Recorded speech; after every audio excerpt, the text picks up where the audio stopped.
fuck. Oh, I got phlegm. I'm so sorry. Hey, what's up, everybody? It's me. It's your boy, G-Len, a.k.a. Glenn Dude Cry, a.k.a. Fragma Rock, the landlord, the Mick Dude Cry. You good there, restart. Bud? Hey, what's up, everybody? It's me. It's your boy. No, I'm just kidding. We're doing a limited tier list today. We're doing uncommons, and I'm here with my buddy, my best buddy, Travis. Hey, say hello, Travis. What's up? It's Travis. It's your boy. It's C Bear. It's T Bear. C Bear. It could be K Bear. Sometimes known as B Bear. Sometimes known as F Bear. Sometimes known as Marty. Take it away, Glenn. All right, so we're doing the uncommons today. We're doing a tier list of uncommons. You know, we got best uncommon in each color, top uncommons, good, filler, niche playable. Get this out your deck. Don't put it in your deck, is what we're trying to say there. So let's find out. So let me scroll down. We're going to start with the lands, move up to artifacts, and then multicolor. We like to start from the bottom up and go right to left. That's how we do it. That's how it was intended. As we all know, Magic the Gathering is a game from Japan. So yep, we try to be authentic to the culture. Famously a Japanese game. Yep. Left, right to left, and bottom to top. It was created by Richard Garfield-Diza. Garfield. Yeah, oh God. Okay. Yeah. That's South Park. That's not me. That's South Park, baby. That's not you. That's not him at all. That's yeah. Who's doing a South Park impression? I don't know if I believe them. Uh-oh. Actually, no. Let me double check too. I forgot to double check. You can hear Travis, right? I did not. Yeah, Discord's up. Give me this. Okay. And just fair warning, we're trying to run through this faster than last time. So we're gonna really focus in on this. May ignore some comments unless they're either super interesting or related to what we're talking about. But feel free to post whatever you want. Just know you might get ignored. And be okay with that. That's life. You gotta. Where's my? 1 second. Okay. You take your win-loss streak off. That's probably a good idea. I can just hide your last this, opponent. actually. I can just hide that. There we go. Well, that's my newest follower, so I'll keep that up. I forgot to take that off last time. Whoops. All right, so let's get this started. So first up, we're going to start with the lands. We got Villainous Hideout. So it is a land. It taps for colorless. You can also tap it to add 1 mana of any color. Spend this mana only to cast a villain spell or to activate the ability of a villain source. And it's got 3 tap. Target villain you control connives. Activate only as a sorcery. It's a cool card. This could be. I mean, you're probably not taking it highly, but if you get it, and you have probably more than 6 or 7 villains, you're gonna be happy playing. Yeah, I mean, this is just going to be a slam dunk for the villain deck, but you're probably not playing it anywhere else. The thing is, villains and heroes are the majority of this set. There's a lot of villains and a lot of heroes. I know there's at least 90-something heroes in this set, and I think there's around equal amount of villains. Okay. So there's a lot of villain makers too. Yeah. So in the Grixis colors, there'll be a ton of villains, and the other colors, like band colors, there's a ton of heroes or whatever. So yeah, this is going to be. I think this is going to be quite a good card in the villain deck. And great in the draw too. Is that the same deck, villain and the draw too? Blue black is going to be villain centric. Yes. Connive in general. Okay. Because Connive is kind of. Yeah, Connive is kind of villainous, so it's on theme. But probably just good, right? Doesn't go in every deck, so but definitely not filler. I think you're probably, if you're in the villains deck, you probably pick it fairly highly. It fixes your colors, and it gives you a late game sync. And 3 mana to connive is kind of a good deal too. So yeah, I like it. Very good. It's on rate. All right, moving on. You can do the next one. We have Baxter Building. It's a land. Taps for colorless. For 4 and tap, you can add 4 mana in any combination of colors. So it's like a mega filter.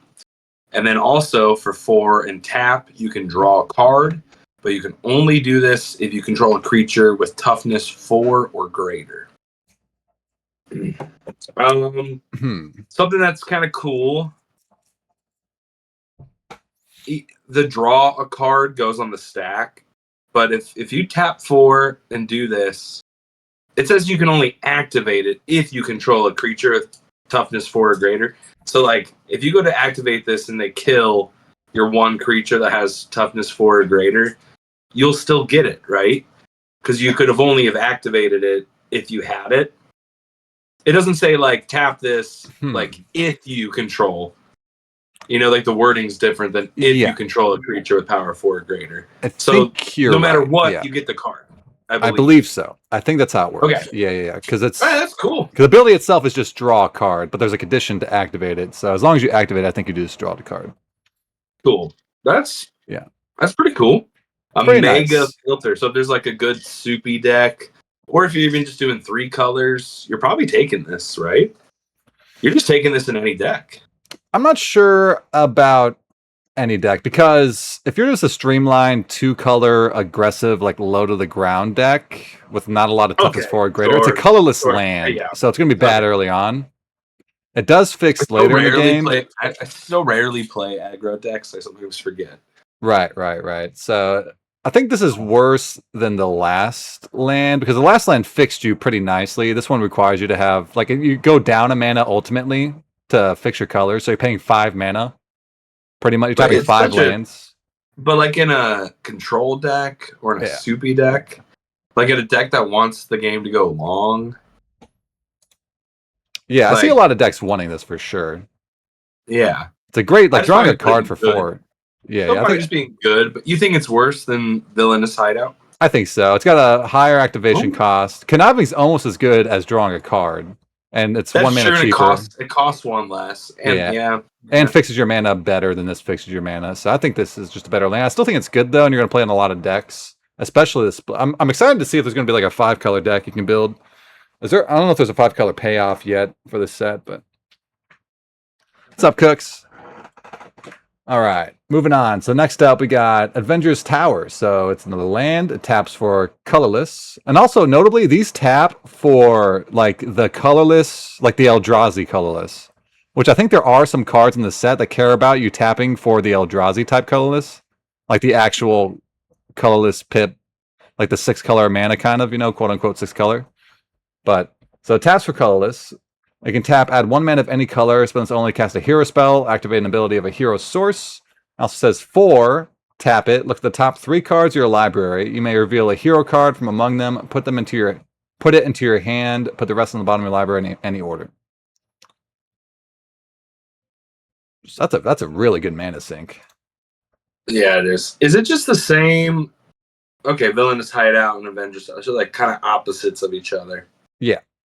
Yeah, so it's a villain land and they both tap for colors of any color for a villain or a hero. They're both great. Which one do you think's better? This one, the Avengers Tower, and do you think there's more heroes? I'm not there probably is maybe a little more heroes than villains. I'd have to say. And also, the condition has to be a hero card, huh?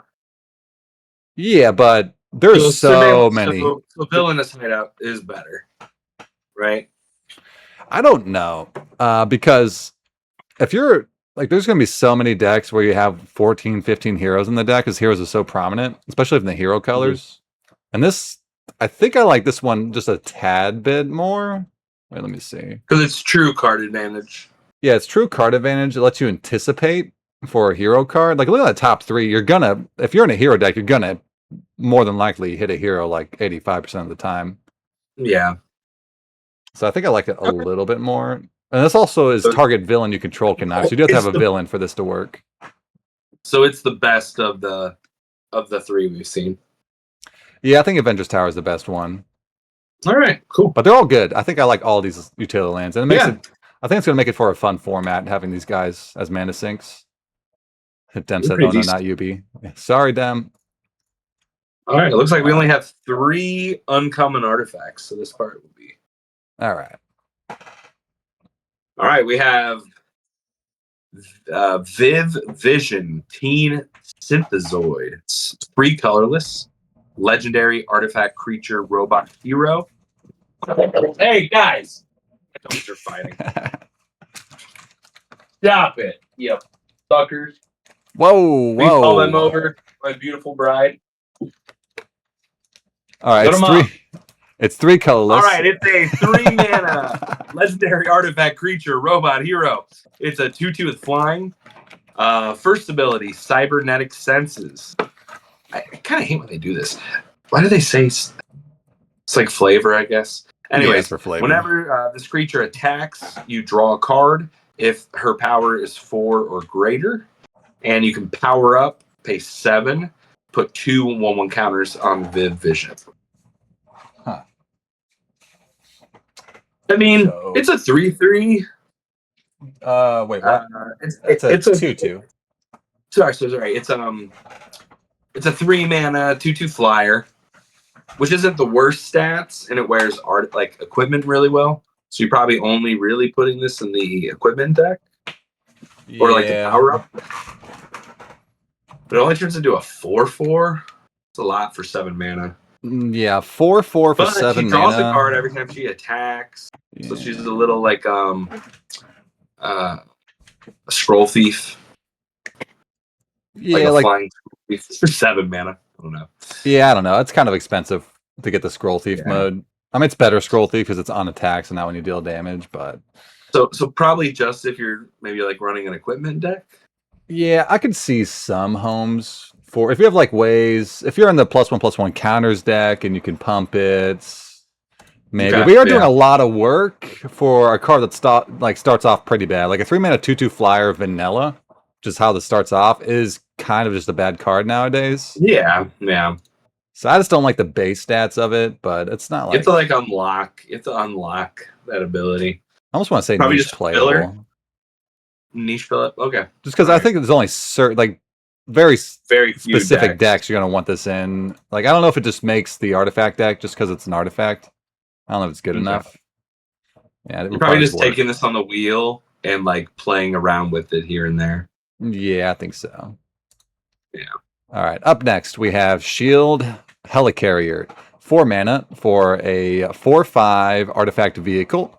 It's got flying. When this vehicle enters, create 2 1/1 white soldier creature tokens, but it's got crew 6. That's Huh. that's a high crew cost. That's a very high crew cost. It only gets you a third of the way there too with what it makes. Do you even play it in like the blue-red artifact deck? I kind of don't like it. Yeah. I think crew 6 is brutal. that's going to be really hard to get to, and when you do it, you're tapping most of your board. And I did a quick scan of all the cards finally, and there's nothing that like I don't think there's really anything that like animates a vehicle like Aether Drift had. You know what I mean? Oh, So yeah, it's like yeah. there's no way to like cheat around the Crew 6. And the best part of like some of the best vehicles, I always go back to Aether Drift when we talk about vehicles because that was probably one of the best like vehicle sets. But all the good playable vehicles, they had to do something when they entered, or they had to make like a pilot. Like if this made 2 pilots, I would play this. You know what I mean? Right. Then the 2 pilots could crew 6 because they crew for like 3. So yeah, this card sucks. This is get this out your deck probably. I think Something went really wrong if this is in your deck. I think so. Yeah, I think this card's just bad. That feels like a trap to me. Like you're almost never crewing this, so you're paying 4 mana for 2 1/1s is pretty much what you're getting out of it 90% of the time. Is it when it enters? I mean, it's when it enters. I did look through again. Okay, I think of one deck. This could be a niche playable. There was I think it's a plan or an enchantment or something, but I think you get to blink something every turn. So it's not the worst blink target if you also like cared about having artifacts on board.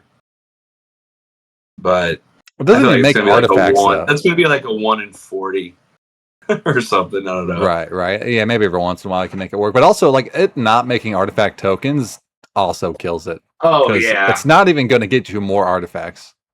yeah. If they made one artifacts, or if they made the pilots, yeah, get Yeah. this out your deck. Yeah, if you, like, trigger your Let's artifact not matter spend any stuff. more But time on it. Screw yeah, this just a bad card. card. And also, this Also, is just... the last uncommon artifact, they just put a Teen Synthezoid on twice. So. Yeah, I don't know what's going on here. yeah. It's We not got a even lot different of artwork or multicolored anything. cards. That's so weird. All right, moving on. Let's go multicolor. So up next, we have War Machine, Legacy of Iron. So it's 2 white-red hybrids, so 3 mana total, for a 1/3 legendary artifact creature, human hero. It's got flying at the beginning of combat on your turn. Another target creature you control gets plus X+0 until end of turn, where X is War Machine's power. It sucks he can't target himself. This feels like it should be a 2/2. I mean, a 2 mana. Yeah. It should either be 2 mana or it should be like a 2/3, like a 2/3. I mean, the whole part of Iron Man in this whole set is like he's all about equipment. Mm-hmm. So if you had a bunch of equipment, I don't know.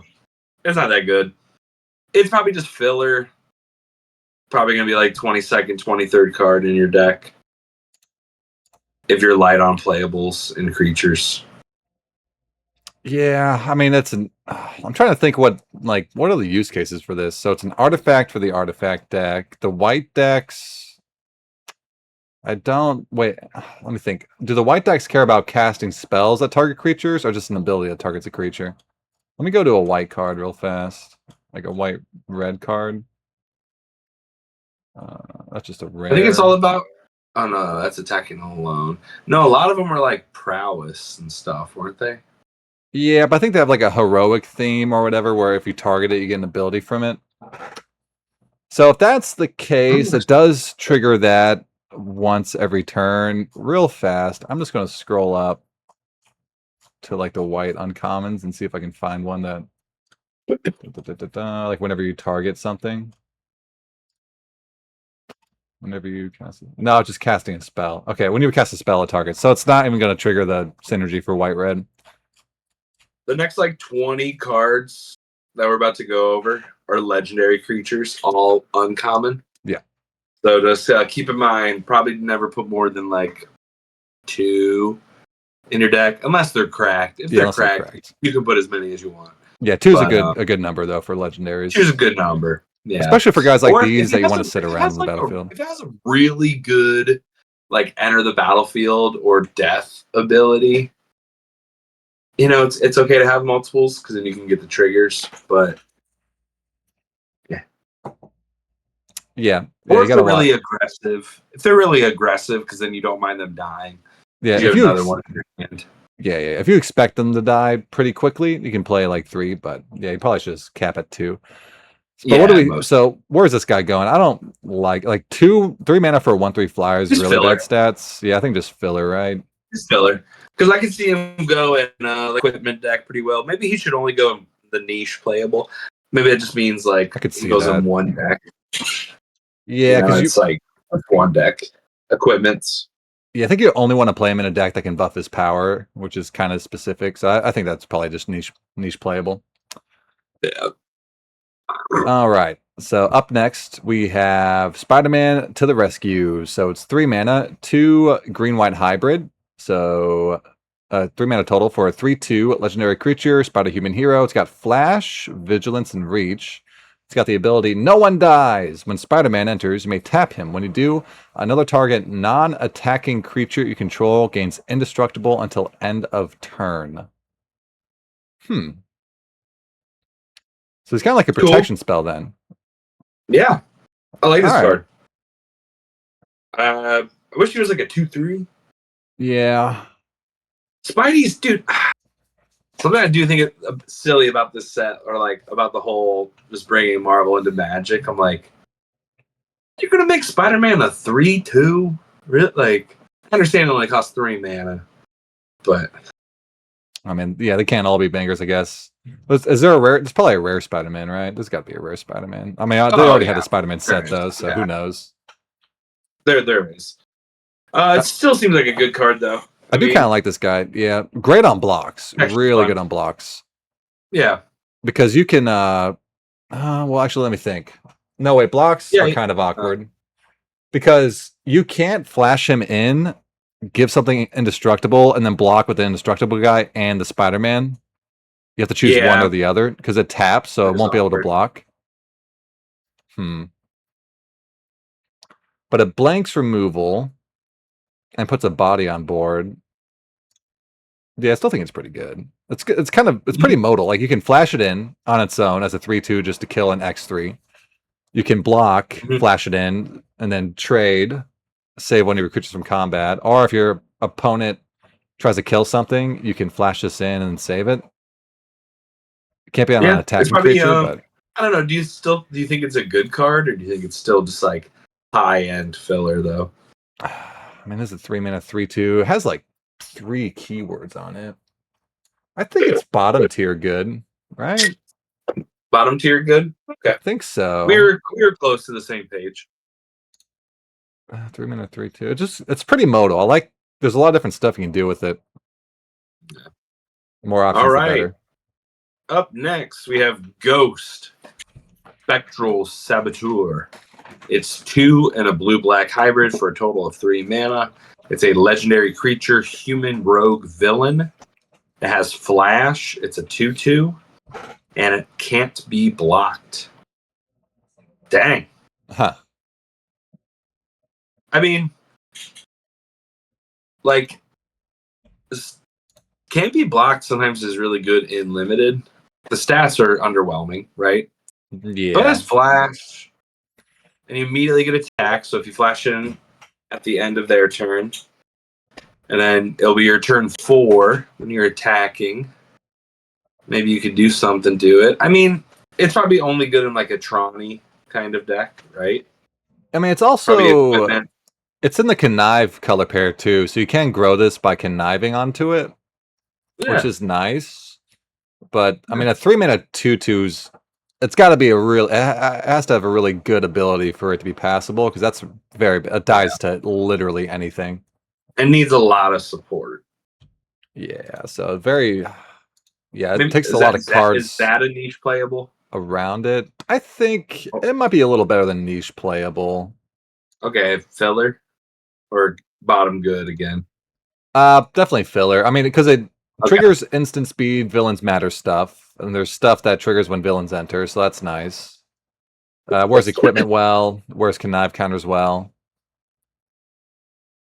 What's the theme with villains? Is there a villain lord in the set? There is. Yeah, I think there might be a couple of them. Yeah, I mean, there's just like heroes matter and villains matter as the theme. Like, there's a lot of stuff that when a villain enters, do X. When a hero enters, do X. So, and I think there's cards that buff both of those creature I types. think the only true lord is like a merfolk lord. It's Namor. There's an uncommon Straight black up lord. says like all merfolk get +1/1, or all your merfolk do. No, there's a black uncommon villain that gives all villains +2/+1. Okay. Yeah. Ooh, there's a we're getting ahead of ourselves, but there's a I think a black creature. All your opponents control like have -1/1. It's like a smaller Elish Norn kind of in black. Oh, okay. I don't think it pumps, but it definitely -1/1s your opponents. So there's anthems and anti anthems. All right, but yeah, I'll say like filler level. It has its juices, but it's not that great of a card. 3-mana 2/2 is not great. All right, up next. So we got Bullseye, Death Dealer, another 3-mana guys. All 3-mana. That's actually kind of insane. So it's 3-mana, 2 black-red hybrid for a 2/3 legendary human assassin villain. When Bullseye enters, you may sacrifice an artifact or discard a non-land card. When you do, Bullseye deals 2 damage to any target. Okay. It has 3 taps, sacrifice an artifact or discard a card. Bullseye deals 2 damage to any target. Huh. I like this card.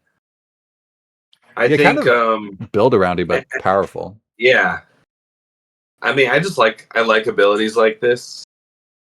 Um being able to do that at instant speed, especially if you have a deck that you can make a lot of like trinkety cards, like treasures or clues or a couple things I think make food.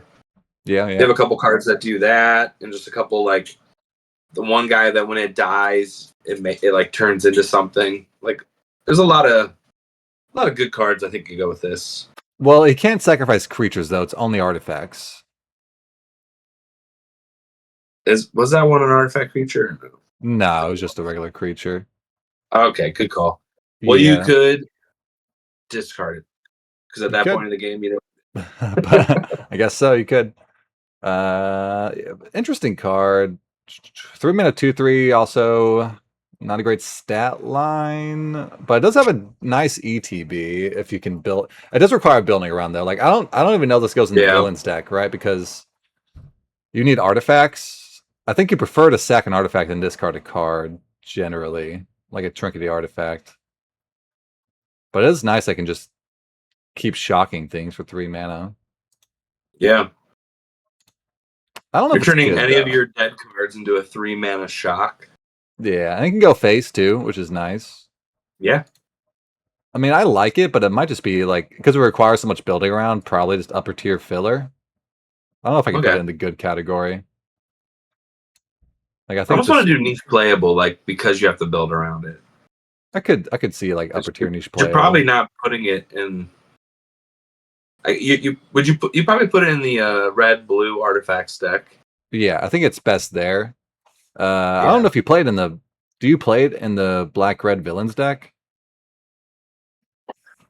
Again, if you have ways, if you got a bunch of like stuff that makes treasures or stuff, you know what I mean. Yeah, But yeah, if it's just black red, no. yeah, probably not, huh? And I do wonder if But the red has quite a few ways of getting artifacts and stuff. That's true. And if the blue black deck cares, if there's cards that care about discarding cards, this does go up a bit in value there. So we'll have to see. I think for now, just niche playable. I might move it up if we see more stuff that cares about discarding. But all right, up next. Your turn. Oh, we have Speedball, New Warrior. 2 and a blue-red hybrid for a total of 3. It's a legendary creature, human hero. It's a 2/2 that says whenever a player casts a spell that targets Speedball, he gets +2/2 until end of turn. You may choose new targets for that spell. So it cannot be shocked, which is cool. It can't be shocked, and it can't be and- killed if your opponent has a creature on board. Because you can just redirect the Yes. kill spell. Correct.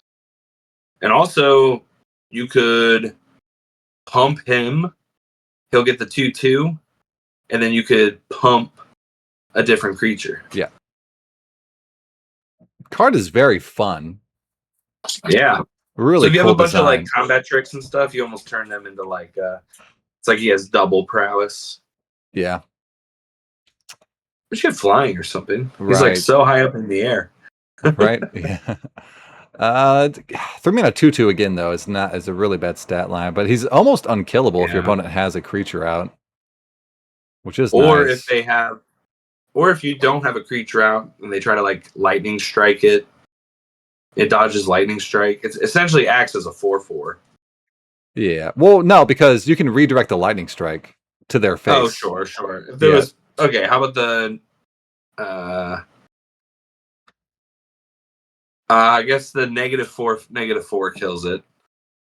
Unless they have a creature out, they can redirect it to their creature. Sure, but if they don't, Yeah, if there's but if no they don't, creature out yeah. on board, yeah, But if you have a creature out, you can redirect it to a different creature. true. So he's really hard to kill. Very hard to kill. But he's also just a 3-mana. Very 2/2. understated though. Probably Gets just filler. pumped kind of easily. Yeah, probably just filler. I think he's better than niche playable because he is like a lot of times he'll be impossible to kill. But very small stat line. I think I like him better than the unblockable guy, probably, because he's fun. But yeah, I don't think he's quite good tier. All right, up next we have Beast, Erudite Aerialist. So it's 4 mana, 3 blue-green hybrid for a 3/3 legendary mutant scientist hero. It says, as long as you've put one or more 1/1 counters on beast this turn, it has flying. And whenever beast deals combat to a player, draw a card. This is cool. Another fun design. These are really fun designs. Yeah. I like this guy. I mean, you have to be doing the thing, I think, for Yeah. it to be good.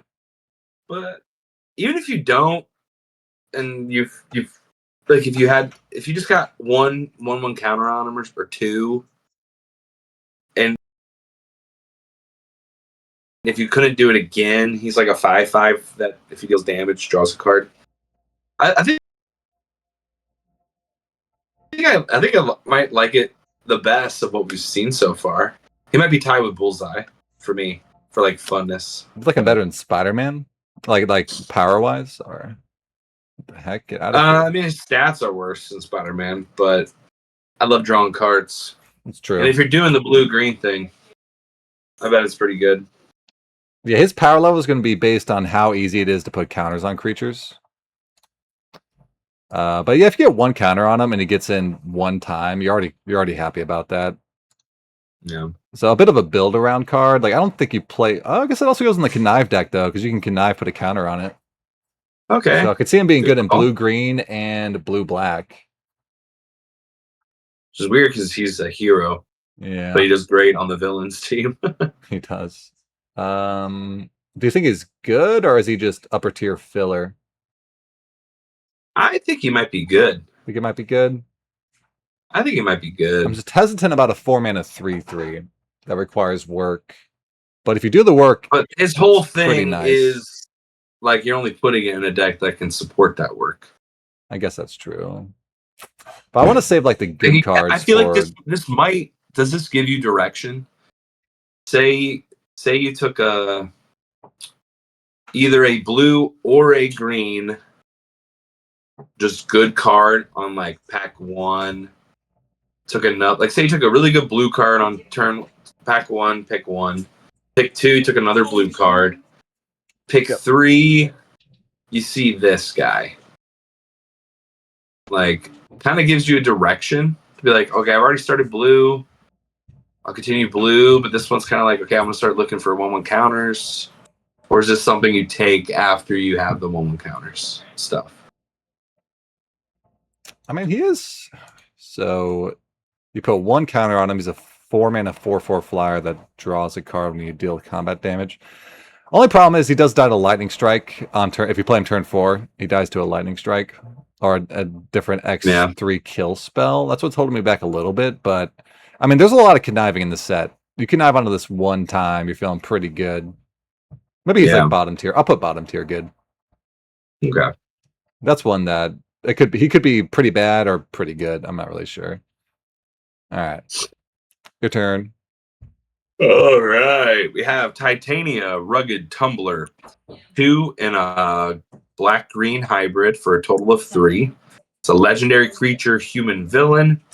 She's a 5/5, and as an additional cost to cast this spell, you have to discard a card or pay 2. And then she has Ward, discard a card or pay 2.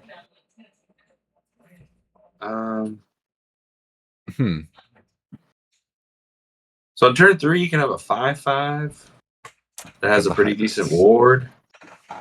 You have to discard a card. Well, if you're doing the black-green thing, you want to discard cards, so that's true. It's going to be really good, obviously, in that deck. You could discard the guy that comes back for 3 mana. Yeah, or just any creature for some of the stuff that cares about having 2. I mean, it's a 5/5 for 3 mana. Also, it's like it could be a 5/5 for 5 with Ward discard a card to pay 2, which also isn't horrible. Like it's going to be either hard to kill or your opponent has to go 2 for 1 themselves to get rid of it. That's a big body. Like I think discarding a card to get this out on turn 3 is probably worth it. That's 5/5 is huge. 5/5 is huge. And it enables the synergies in black green. I mean, I kind of like it. It's just a big beat stick, but it's hard to kill. Enables synergies if you get it out early. I think how good it is going to depend on how much card advantage you can get in the black-green deck. to make up for discarding a card. The upside of it's really big though. Yeah, pretty big That's upside. cool. 3 mana 5/5 is going to be tough to deal with. Oh my god, so many hydrates. Dragon. I have 3 more hydrates. Okay. Yeah, it's I'm thinking like good above beast. That's where I want to put it, maybe.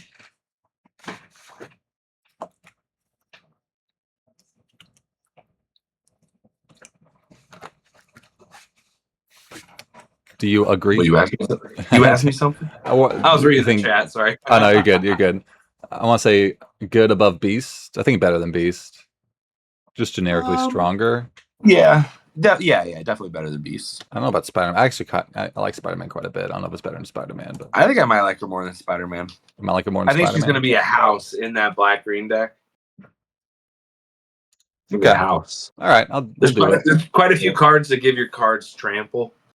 Okay. Too. That's a good call out. Yeah. If you can get this trample, it's going to be a beating. Yeah. All right. It's good. Up next, we have Abomination Terrifying Titan.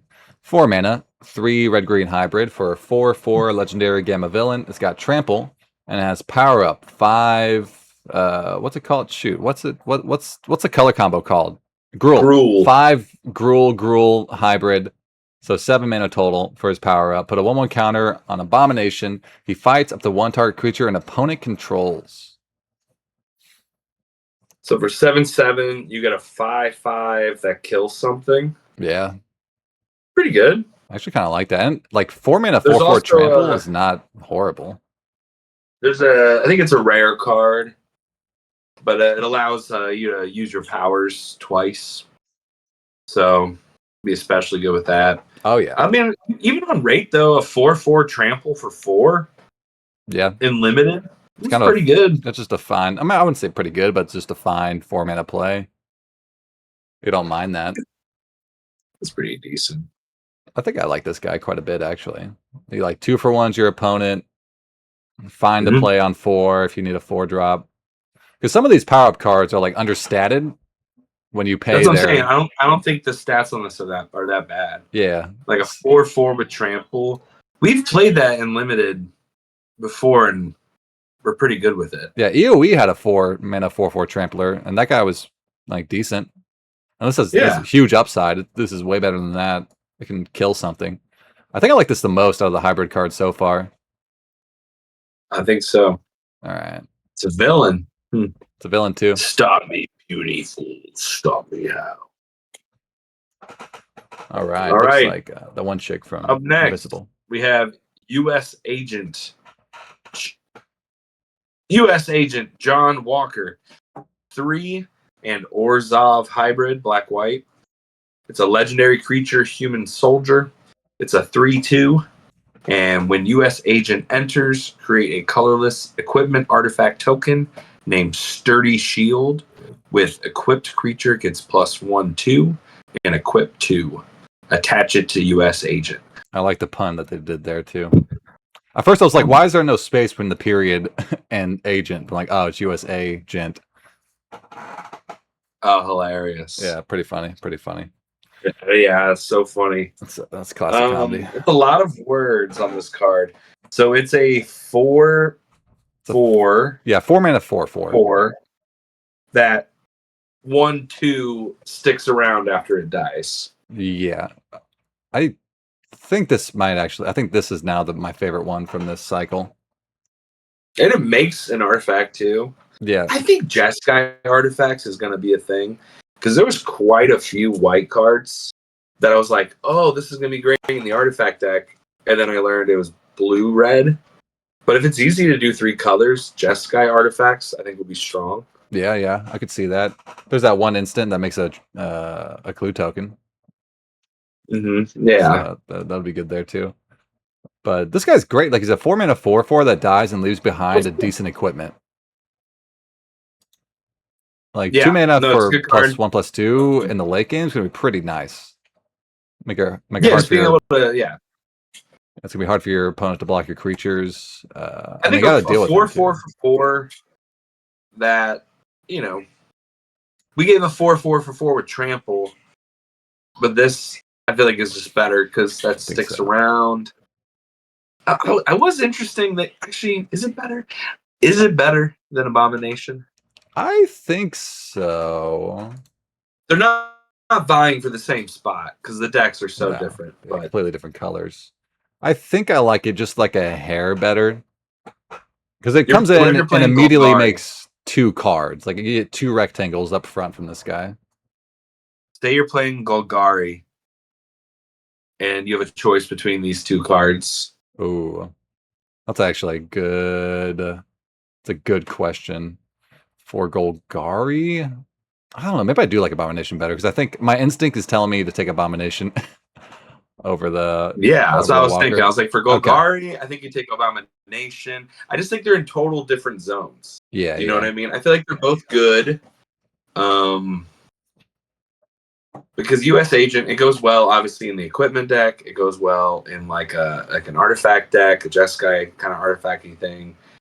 It could probably do pretty good in the Orzhov deck because then you can always attach that to your like exalted guy. But I feel like the Abomination with it's a 2-for-1. The other one's also a 2-for-1 though, I Yeah, guess. that one's a 2 for 1 too. That's too hard. It's That's too tough. hard. They're very Let's move close. They're on. very close. I like them both. Yeah. All right. No Next one's up. like, I'm gonna talk about it forever. Yeah. Next up, we got Spider Woman Secret Agent. Another Spidey card. 4 mana, 3 Azorius hybrid for 1/4 legendary Spider Human hero. It's got Flash. When Spider Woman enters, tap target creature an opponent controls. That creature can't become untapped for as long as you control Spider Woman. I mean, so Low it's stats, yeah, low but it's a strong stats. ability. And it's got Flash, and it's kind of just a like. This is probably better than a Fiend Hunter variant, right? Because they can't rebuy their ETB when you kill the Fiend Hunter. Like when you kill it, it just they'll untap with Yeah, it. but it doesn't make like the creature lose abilities, Mm, right? yeah, that's a good Fiend point. Hunter, like it was able to take past like ability stuff off the field, Yeah, I guess there's some give and take there, but it's pretty and close you to just weren't, being a Fiend Hunter. and you already felt bad and tried not to hit stuff with an ETB with Fiend Yeah, Hunter. You would just try to take like beefy guys or tokens. yeah, I but mean, this one you I think can. this card, if you're in like a draw go deck that's just trying to make the game go long, it can block their 2/2s and their 3/3s, their 3/2s, and then locks down their biggest thing. It's But if pretty. you're trying to it's fine. It's filler. I think I want to say it's good. You think it's good? I mean, 4 mana for one Tell four me is on it. pretty low stats. Well, I Tell mean, me on it. it's pretty much just 4 mana Fiend Hunter, right? Like I think the upside and downside between them both kind of equals out because they can't rebuy an ETB. They keep the abilities, but you can target stuff with good ETBs with this. Whereas Fiend Hunter Yeah, did not want to target anything with a good ETB. sure. So I view it as just it's a 4 mana Fiend Hunter with Flash, which I think is a decent Magic card. I don't know. I like Fiend Hunter more. You think you like Fiend Hunter more? Yeah, because it permanently kills tokens. This one lets you ambush block potentially, although it's a little awkward because you won't be able to tap down an attacker. Yeah, But yeah, you want to be able to tap up and down. Well, I guess they could attack, leave up a blocker, yeah, then you ambush block and tap down their blocker for the next turn. yeah, it just has I don't the know. I ability still to think she's swing kind of games fillery. in your favor. But you think she's I think fillery? there's so much better stuff to be doing with 4 mana. Okay, So dorky afterwards. She's just a 1/4. yeah. 1/4 though is kind of hard to kill. Like you can't get lightning struck. Because it's gonna shut down your opponent's combat for 1 turn pretty much. You're gonna tap something down, and then you're gonna have a 1/4 to block. That's what I'm saying. Probably only in like a draw go deck though. That's probably all you're ever putting it in. I mean, I think I'm definitely Like higher on it than Azorius. you are, but maybe we'll compromise. I'll put in a very upper tier filler Okay, because I I can like see that. these having more upside. All right, Up next, we have Madam Hydra. So it's 4 mana, 2 black red for a 2/3 legendary human villain. Whenever you cast a villain spell, create a 2/1 black villain creature token with menace. Sweet. Pretty good. 4 mana 2/3 Yeah. is really bad stats though. Sure, Another but card if that you gets just lightning activate it strike. once, if you activate it once, you're happy. If you activate it twice, it's looking good. And she's one of the few ones. Usually, the 2/1 black menace villains, they enter tapped. She's one of the few people, especially at uncommon or common, that makes them untapped. Great with Ghost too, because that's an instant speed way to get a 2/1. Mm-hmm. And it also they usually cast. Is there any like when a villain enters? I think so, probably. This because then it would trigger those too. When it would trigger those, like potentially every turn or something, yeah, or every true. other turn. I like her. The stats are bad, but yeah, I do like her. I'm just a little weary of a 4 mana 2/3 that's very easy to kill. Like you have to untap with it for it to be good. I can see maybe waiting until like turn 6 and play this and another 2-drop villain to make sure you get a value out of it first. But that you're makes playing it in like a mid-rangey, grindy Rakdos deck. You're not playing it in like the aggressive Rakdos version. maybe not. Although 2/1 menace creatures are pretty aggressive. If you can, I mean, I think you're probably playing this in any black red villain deck. But yeah, I'm just wary of the if you pay 4 mana on turn 4 for this, it's your only play, and they kill it for 2 mana, you're gonna feel pretty behind. But the upside is there if you untap with it. Are you ever gonna feel like you're missing this from that deck? I mean, could be. It is like an army in a can, kind of. If you can untap with it, you're gonna make a lot of There's a lot of villains in black and red. I mean, I think it's good. Now you said this. You've said this to me about a lot of understated, expensive cards. Lightning Strike. Yep. Yeah. So yeah, if it gets lightning struck for 2 mana, you're feeling real bad about it. But if you get just one villain out of this, 1/2 out of this, you're feeling great. So I think it's good. Yeah. Where does it go though? I think I like those two. I think it's above the better. 5/5. Yeah. Yeah, above the 5/5. I mean, do we put it above the guy that fights? Because they're both 2-for-1s, and that's why we put the guy that fights so high. And she could be a 3, potentially upwards, like a 3-to-1, 4-to-1, depending on how many times you can activate it. I just don't know if I can responsibly put it that high with it being a 4 mana 2/3. Just real. That dies to so many things. Like you got to be. Okay. It's a card you have to be careful when you cast it. You kind of. Yeah, it's really fragile. Almost like even though it's a 4-drop, you're not wanting to play it on curve. Yeah, you want to wait till you can get value out of it. So it's a little awkward sometimes in hand, but still a good card. You just got to untap with it, which is kind of tough being so understated. But all right, up next. We have Ant-Man, Colony Commander. 1 green blue, legendary creature, human rogue hero. 2/2 creature. Whenever Ant-Man attacks, you may pay 1 colorless. When you do, put a 1/1 counter on target creature. Whenever you put a 1/1 counter on a creature, you create a 1/1 insect creature token.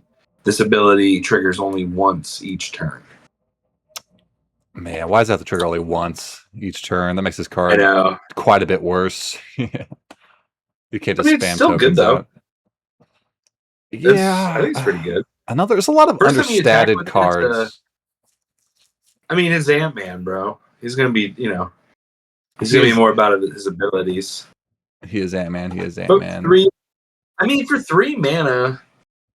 For 4 mana with installments, he's a 3/3 that makes a 1/1. So for 4 mana, you get a 3/3 and a 1/1. Yeah, but you're also probably losing Ant-Man when you attack with it, because it's only going to be a 3/3. It's going to be turn 4 by then. Your opponent's very likely to have a block. So you are getting a Yeah. 2-for-1, but you're left with just a 1/1 afterwards, and you had to use 1 mana on turn 4, so you're only playing a 3-drop after that. I could see it sitting around and being like a value engine where you don't even attack with it. You just use your other creatures to put counters on stuff and make a 1/1 every turn. I think Sure. I think that's how you're going to play this card most of the time. I don't know how often you're actually going to be attacking with it, because are you going to want to throw away your Ant-Man just to make a 1/1? Sure. Oh, and it's whenever you put a 1/1 counter on a creature. Yeah, yeah. So you could splash this in like the Connive deck. Sure. And there's also going to be blue Connive cards that are going to go in the green-blue deck. Sure. Yeah, yeah. I mean, it does sit around. It makes 1/1s over time. Very easy to kill, though. Another, like, a lot of these cards are understated cards you need to untap with for them to be good. Yeah. Like, I don't think it's bad, but I don't think it's super good either. Bring it over to the tier list. I want to look at it compared to the others. I think I like it more than these guys. Maybe I like it less than the Flash guy. I don't know if it's good. Like, is it good territory? I think it might just be filler. I don't know. I think it might be. I think it might be lower good. Lower good. I might be thinking like, what's the very last good? Which one's that? That's the That's a beast. The one that Beast. can fly when you attack. You draw a card if he hits. How about this? Do you think it's better or worse than the U.S. Agent John Walker? Because I feel like they're kind of similar. I think it's. They both make cardboard. I think it's worse. I think it's decently worse than John Walker. John Walker, Ant-Man, you got to do work to make it good. John Walker, you don't do any work to make it good. You just cast the card, and you immediately get the value. Do you think he is kind of similar to Madam? They're both token generators. Yeah, but I think Madam, you're gonna have a lot easier time making tokens, because all you gotta do is cast the creatures that are in your deck. Whereas Ant-Man, you have to cast a spell that puts a counter on something. Your opponent can interact in response. Yeah. I mean, it's also just a 3-mana 2/2. You're not really going to want to put counters on himself, I don't think, because it's going to be a card your opponent wants to kill. So you want to go put counters on other stuff. Yeah. And let your opponent kill this. Okay. Instead, I think it has a little bit of an awkward play pattern. It can't be strong. If it stays on the battlefield, it can be pretty good. But you also only get 1 per turn. You only get 1/1 per turn. So I don't know. All right. I'm hesitant. We'll leave it about there. it. 3-mana 2/2. It dies us so much. All right. So up next, we got Black Panther Vanguard. So it's 4 mana, 2 green and a white for a 4/4 legendary human warrior hero. Whenever another non-token hero you control enters, but it's non-token, choose one. Create a 1/1 white soldier creature token, or creatures you control get +1/+1 until end of turn.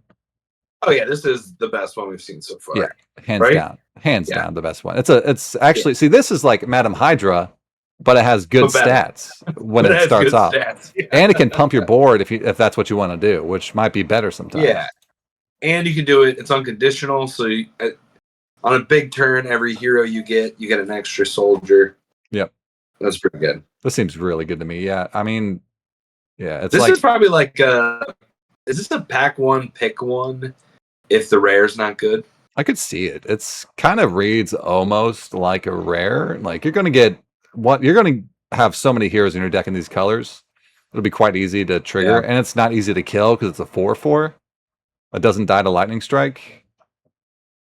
Yeah, like it passes the vanilla test. It has probably as good of an ability as Madam Hydra does.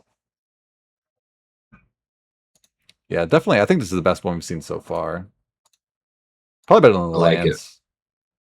We finally found a creature I like more than the lands, I think, right? I think so. I agree with that. All right. It may even be no. I think this might be top uncommons. Yeah. I forgot about that category. Yeah, I think this would be top uncommon. Yeah. yeah. We haven't really got there yet. Yeah, this is our first top uncommon of the night. All right. I'm glad we got there. All right. Up next, We have Black Widow, Double Agent, 1 black white. It's a legendary creature, human hero villain. It's a 3/2 with Death Touch. And whenever a creature you control attacks alone, it gains first strike and menace until end of turn. That's a good two good stats to give something that's attacking alone. That's actually kind of huge. And it can target itself too. So it can be a 3/2 Death Touch First Strike Menace, which is like impossible to block. Unless you want to just give away 2 creatures. This card's sweet. It seems pretty good. I love it. I was just thinking about how they haven't made a Glissa in a while. Yeah, it's kind of. I mean, I know she's no Glissa, but a First Strike Death Touch Menace is yeah, pretty good. It attacks. It basically is unblockable. Like your opponent's probably never going to block it when it attacks. I mean, it's another understated creature. But they have to throw 2 chumpers at it, though. Yeah, they have to give away 2 chumpers, which is probably worse than just taking the 3 damage. Yeah, it is a 3-mana 3/2 though, which is. But if she's the one attacking alone, no, she's the perfect one to be attacking alone. Yeah, she's the one you want. Yeah, she enables herself to attack alone, which is really nice. Okay, here's the question: if the rare's not that good, is she a pick 1, pack 1? I don't think so, just because she. Again, you'd rather 2 toughness on a 3-drop. You'd rather take removal or something, or card advantage. Yeah, I think there's a number of cards that take over this, just because it's Orzhov, so it's a 2 different color card. It's also just understated, so it's easy to. Do you think it might be top uncommon because it's probably the best Orzhov specific card? I'm not sure that deck. About top uncommon. I think she's high good. Yeah, I want to say high good. Maybe like up here above the lands.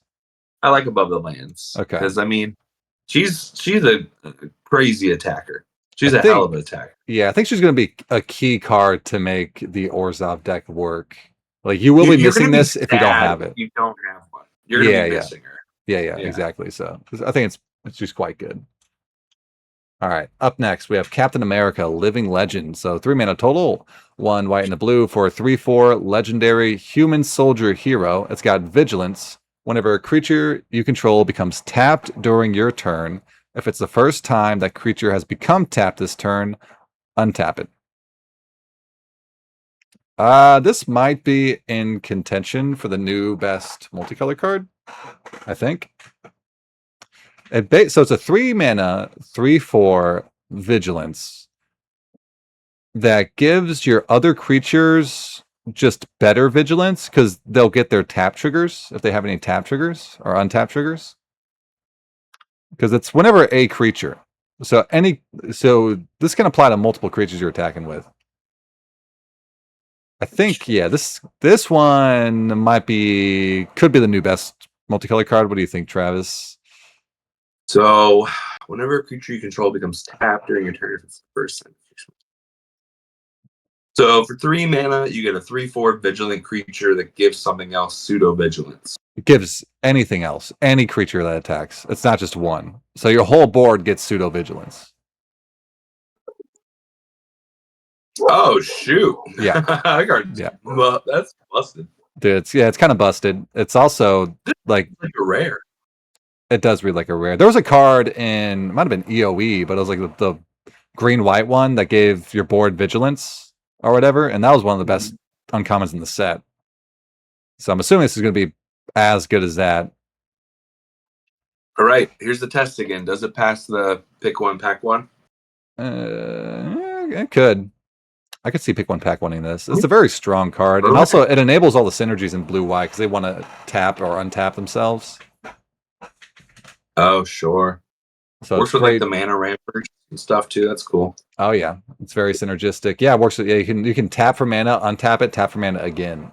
So it doubles that. That'll be like an Abant deck, I guess. But I think is this better than top uncommon? But is it better than the Panther?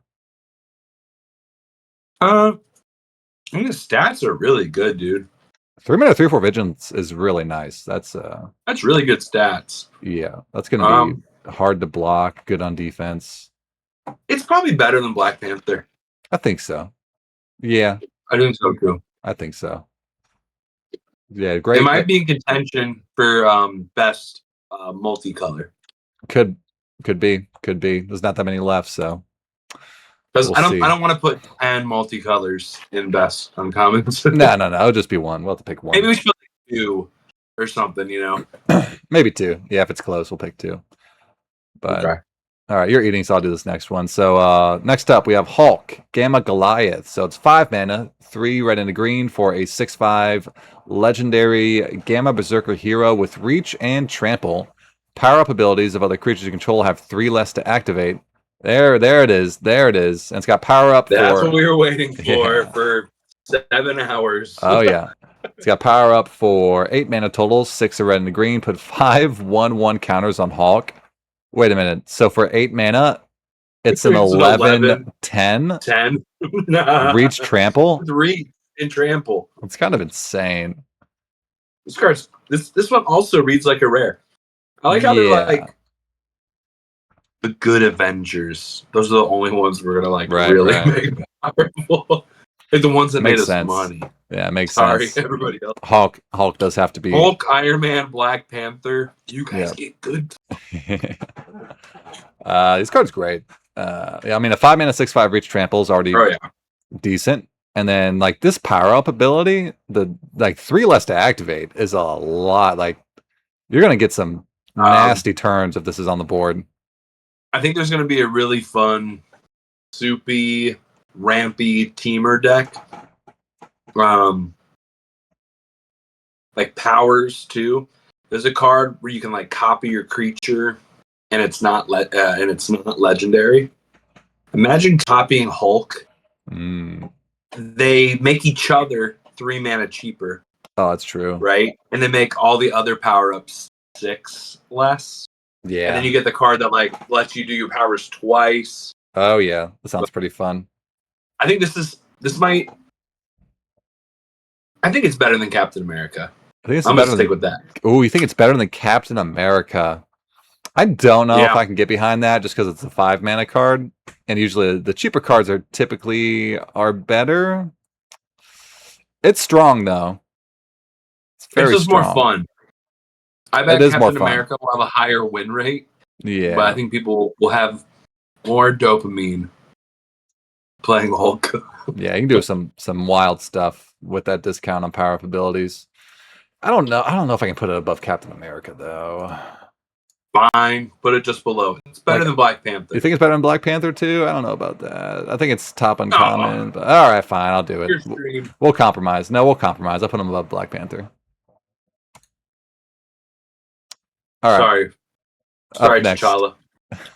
We got Iron Man. He's still eating cheese, so we got Iron Man, Master of Machines. It's wasabi peas. I'll read it. It's not in my mouth. All right, fine. We have Iron Man, Master of Machines. 2 and a blue-red. It's a 1/4 with flying vigilance. It's a legendary artifact creature, human hero. Iron Man gets +1/0 for each other artifact you control. And whenever Iron Man attacks, if an artifact entered the battlefield under your control this turn, you draw a card. I mean, if you're doing the thing, yeah. When it lands, if you're doing the thing right, when it lands, it's probably like a 3/4 for 4 mana, flying vigilance that gets card advantage. Pretty cool. Again, it has to live unless you treat it like a 6-drop and play this and then like a 2 mana artifact. Yeah, so you have to untap with it and then attack, and you also have to play an artifact. But it is like in the artifact deck, it's just going to be a good threat on its own. Like just 2 artifacts out. It counts itself too, right? No, it's each other. Never mind. Okay, so two other artifacts out to be a 3/4 flying Vigi for 4, which is good. I think you need at least 2 artifacts though for it to be like decent stats. But allowing to draw the card, I think you need to give some forgiveness on the stats a little. Yeah. And it'll get in, like, if they don't kill it, you're probably going to be able to attack with it. It's unlikely they'll have a flyer that can block a 4 toughness guy. Mm-hmm. He's not as good as Hulk, Panther, or do we think do we put her above or below Black Widow? It's a Good question. It does draw you cards. It can snowball. Like if you keep drawing cards, you get more artifacts, make them bigger. I think I like it more than Black Panther, or not Black Panther, Widow. I think. Okay. I want to say, but I'm I also like drawing cards. yeah, I'm biased to drawing cards and I'm biased to artifacts. So I Yeah, just like that I card. just think this is a very clear, like, if you're doing the thing, you're taking this. Put Rocket Raccoon on top. It's no pick one, pack one though. No, I don't think so. Well, it puts you in a strong direction, I guess. That's true. If it's a weak pack, I can maybe see it. Maybe see it. Is Rocket Raccoon even in this? I don't know. We'll find out. I don't know if any of the Guardians are in this. I think there's a Rocket Raccoon. Oh, is there? Okay. Because there's an Infinity Stone. Oh, that's Avengers, but they're a part of it. It'd be weird not to have any Guardians of the Galaxy. I didn't see a Groot or anything. They might not be in here. I think I saw an homage to Rocket, but it didn't say Rocket. I don't know, Mr. Mailman. Might be out of luck. The goat's We'll not look here. at it later. Yeah. All right. So next up, we got Kang, Temporal Tyrant. So it's 4 mana total, 2 blue-black for a 3/4 legendary human villain. When Kang attacks, he connives. Okay. Whenever you draw a second card each turn, each opponent loses 1 life and you gain 1 life. Yeah, I do. I mean, attacks is a 4/5. Yeah. So not bad. And then getting that life drain. I mean, if it just sits around, you're going to be draining your opponent every time you connive. Yeah, I mean he's I like him. Yeah. I love these kinds of 4/5. cards though. So again, I'm biased towards this kind of stuff. I love draining my opponent. There's so many of these cards where I'm like, they'd be so good at multiples. Right. And just every time I say that, they're like, oh, they're legendary. Yeah. Yep. It's very sad. Yeah, it seems good. Seems fun. Seems right in line with what you want to be doing. If you're doing the villains thing, the draw 2 thing. Yeah, I think he's an enabler and a payoff. Yep. This is a card I think you will miss if you don't have it in the blue-black deck. So I like him. He's definitely good. I don't know if he's top uncommon good, but I think he's up there. Like, I think I like him more than the lands. Do we like him more than Black Widow or Iron Man? This is my magic homie. This is T-Rav. T-Rav from the Plizace. What up, dude? Is he better than Iron? I think I do like him better than Iron Man. Preschool. It's true. Just to let you know. I used to hate him actually because I thought he was my bully, and then I found out that was a different guy. I never bullied him. Never did. Him now. He does now. Yeah. He's got to make up for lost time. He bullies me. It's mutual. Yeah. You guys might have met actually. This is Bruce. You ever met my cousin Bruce? I feel like I've heard of Bruce a lot. Maybe I've met him once or twice. Yeah, that Travis, yeah. Yeah, I feel like you've at least heard of each other. I feel like we've definitely heard of each other. I think we may have played games together once or twice. I think so. Maybe at some one of your family events. Yeah, maybe you were there and I was there. But I have terrible memory, bro. Yeah, same. So who knows? But really do you like him better than Iron Man though? I think I might. Yeah, I like him better than Iron Man. Which means he's better than Black Widow. Okay. So he's up there now. He took the spot of top good uncommon, I mean. All right. Ooh, that's spicy. That's just wasabi. All right. We got Killmonger, Scourge of Wakanda, 2 colorless, black-green, legendary creature, human mercenary villain. Killmonger's a 3/3, and when he enters, you may sacrifice another creature. When you do, destroy target non-land permanent and opponent controls. As long as there are 2 or more creature cards in your graveyard, Killmonger gets +2/1. So it would be like a 5/4 if you're doing the Golgari thing. So essentially a 5/4 Golgari thing that lets you 1/1 something. It's pretty good. Seems really good to me. I like this card. Seems quite pushed actually. And it's pretty easy to turn him into a 5/4. Like you sack your worst guy, kill their best guy, you're left with a 5/4 because you're already going to put 1 creature in the yard just from doing that. So if you have any other creature in the yard at that point, yeah, true. think this It might. enables half itself. Yeah, this Do you might be like my this more favorite. than do you like this more than Captain America? I think so. I think this one's my new fave. All right. I think it's my new favorite. Way to go, Killmonger. Do you agree? Because I mean, it comes down and it has a really good ETB. I do love his studded skin. Hey, so the skin's pretty hot. But he does require you to have another creature to sack, but that's not going to be too hard by the time you play him. I want to say he's the best of the bunch. He might be top common in Could be. multicolor. Could be just a really, really good ETB. He's now in the lead.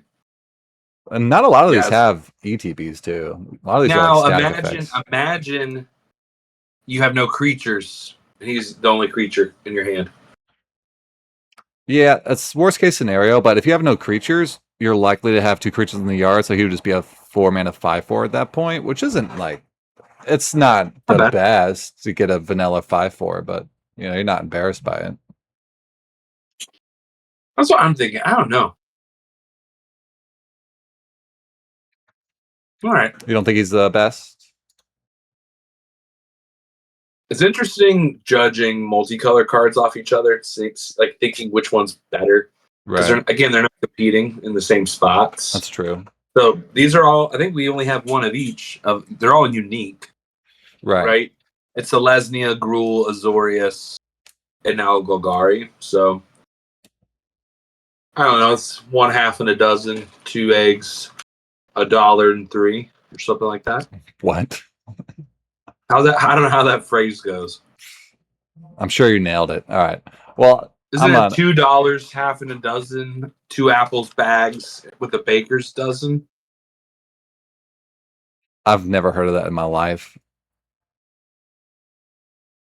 All right, up next we have Thor Odinson. It's 3 black. Actually, you read this one, Glenn. That's Thor Odinson. It's 3 red and white for a 4/4 legendary god warrior hero. He's got flying, vigilance, prowess. So if you cast 1 non-creature spell, he gets +2/+2. So this is just power crept Sarah Angel. This is like super power crept Sarah Angel. I love this card. It's pretty. If you untap with this, it's like you cast 2 non-creature spells. He's going to be an 8/8. Yeah, he's Kind of. sweet, dude. And Sarah Angel was in Foundations, and it was a decent card. And this is an way better. I mean, this is something exactly Boros wants. This is something you'd splash this in an artifact deck. I would do it. I would. Yeah, it is easily splashable. It's just a really big splash threat. this in a Rakdos deck. Yeah. I mean, the only thing it's doing is dealing damage. It doesn't have any other ability besides just being a big old beat stick in the sky. So I don't know how high I could rate it. It beats and blocks. It beats and blocks. It beats and blocks. Flying. Beats and blocks. Vigi flying is historically so good. Like, do we like this more than the guy that fights and the guy that comes in and makes something? He's also hard to kill unless it's hard to kill with red based removal. Or even some black, like the -4/4. It's a good point, yeah. You're like, I'll just play anything, you know? There's not going to be a whole lot, because there's also the spell that exiles someone in mana value 3 or less. That's not going to hit this unless you do the thing to activate it. It is going to be kind of hard to kill. You have to do the exile permanently cards or the black, definitive kill cards. Yeah. What this also does is it could put your opponent into doing bad blocks, because if you attack with this in the air and creatures on ground, you don't know how big this is going to get. So you don't know if your opponent's going to have lethal, and you might have to throw a chumper in front of something just to make sure you don't die. I can see that. So it plays mind games with the opponent, which is nice. This is definitely a scary card. Like, if your opponent plays this and you don't have removal immediately in hand or a flyer, you're just like, all right, I'm on top deck mode, essentially. Like, it puts you in top deck mode if you don't have an answer for it. Even if you have fucking 10 cards in your hand. You're like, It'll warp the game around it for sure. It doesn't. The only problem I have with it, it's kind of just a French vanilla card. It doesn't have any actual like board affecting abilities. Yeah, but this Still deck strong. wants to attack and play like pumps and stuff. Yeah. And protection spells. There's a few protection Mm-hmm. spells in these colors. It's so nice with protection spells. Yeah. I mean, do you think it's better than Hulk? Do you think it's better than these guys? Oh,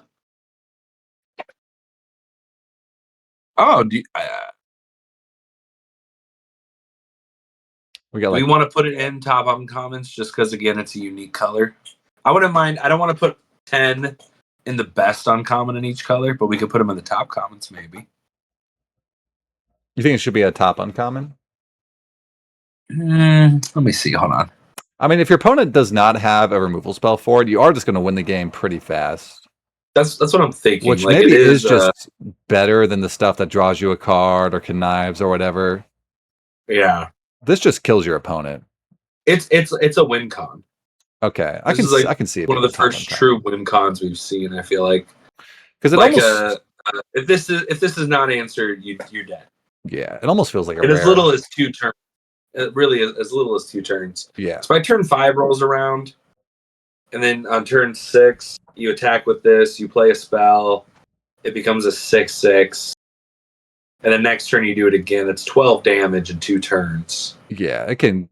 Your opponent's probably dead. Yeah, in like 2, maybe 3 turns if they don't answer it. So it does put your opponent on a pretty significant clock. All right, I like it. I like it being top uncommon. All right, done with the multicolor.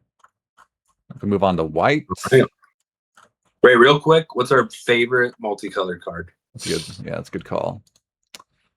I like the guy that comes in and kills something. I like Killmonger. Yeah. Killmonger. I think it's Killmonger. Do you want to put another one up there? I do think Captain America is pretty strong. Yeah, probably Captain America and Killmonger. I like those two. Captain America is just going to be a nightmare to play against. Their colors don't overlap. That's true. So I like that. All right. All right, we're into white. Yep. So we got Super Villain Lockup. So it's 2 mana, 1 and a white for an enchantment. It has flash. When this enchantment enters, exile a target tapped creature an opponent controls until this enchantment leaves the battlefield. Here's our ride down or destroy evil. Yep. This is awesome. Love this card. Premium white removal. What do you think? Best removal in white so far that we've seen? I think I'd rather better than any of the common ones we saw, right? I think I'd rather Banishing Light. This is a situation like it has to target a tapped creature, and your opponent's biggest threat's not always going to be tapped. They might not, especially if it's instant speed though. Yeah, it's good. It's definitely good. I don't know if it's because it's kind of just a worse ride down because ride down just exiles it. This lets it so your opponent can kill it and get their creature back. Yeah, but you're most likely hitting like a 2 or a 3 drop. And are they really using a card just to get back like a 2 drop on turn 7 or something? Turn 6. Yeah, but I mean it's premium removal. But it is kind of restrictive because I think it's worse than Ride Down is my problem because Ride Down had the 5 mana buyout of killing anything. Yeah, but Ride Down got rid of it forever. Yeah, but Ride Down, was a common. It was a really good common in Aether Drift. I think this is worse than that. So like, how could it possibly wasn't there something like this in Final Fantasy? There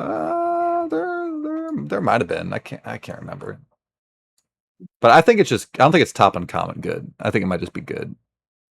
Okay. It's conditional. High up on good. I think I'm a fan of removal. I think it might be better than maybe everything but that last guy. Okay, like right here. He draws cards. Yeah. I would maybe put Okay. Right there. Yeah. All right. Up next. This one's I read this one yesterday. I'm curious how you feel about this one. Political Triumph, 1 white. It's an enchantment plan. This is the first plan we've seen so far. Whenever a creature you control enters, scry 1 and put a plan counter on this enchantment. When the 4th plan counter is put on this enchantment, you sacrifice it, you draw a card, and you put a 1/1 counter on each creature you control. Yeah, this one's interesting. It's kind of cracked on turn 1. That's what I was thinking. I'm like, this card seems awesome. Yeah. But if you play it on like turn 3 or 4, it's like it's kind of rough. a dead card. I mean, it does scry you. So later in the game, playing it, getting scries and putting away land you don't want's not too bad. Like the mana investment's so small on this, you can fit it in the curve pretty easily. Yeah. But I think it being so good on turn, like imagine turn 1 you play this, you curve out 2, 3, 4. By turn 5, you'll sack it, put a counter on everything, and then draw a card. It replaces itself, and it give you like 4 scries. Are you only putting this in an aggro deck? Let's see. So what are the decks? There's blue-white. I would put it in blue-white. I'd put it in blue-red. I would put it in white-green. I'll put it in white. I think I would just put it in any white deck. Any creature-based white deck, yeah. Okay. No control. You want to put it in control. No, you never put this in a control deck, no. Would you put it in a mid-range deck? If it's creature, if you have like at least 15 creatures, I'd put it in a mid-range deck. 15. Because card selection is also That's pretty probably nice what I should on this. ask. You like about 15 creatures for it. Okay. Yeah. I think it's pretty strong though. Is it good? I think it's good. Because the upside, just if you play this on turn 1, there's not a lot of one like mana plays you're going to have in this format. So this being a 1 mana play is going to be kind of a grown test for your opponent. I feel like it's going to grow your board eventually, replace itself, and give you really nice card selection. Pump your stuff too. Yeah. I think it's pretty strong. Not a good top deck, but that's how a lot of 1-drops are. You know, like 1-drops are not always going to be good top decks. So probably good. I don't know. That's true. That's true. Maybe like because it's a bad top deck, maybe it can't be like top tier good, but yeah, it's probably better than the. I don't know. It's probably worse than the lands. Yeah, worse than the lands. Maybe like above the Rakdos guy.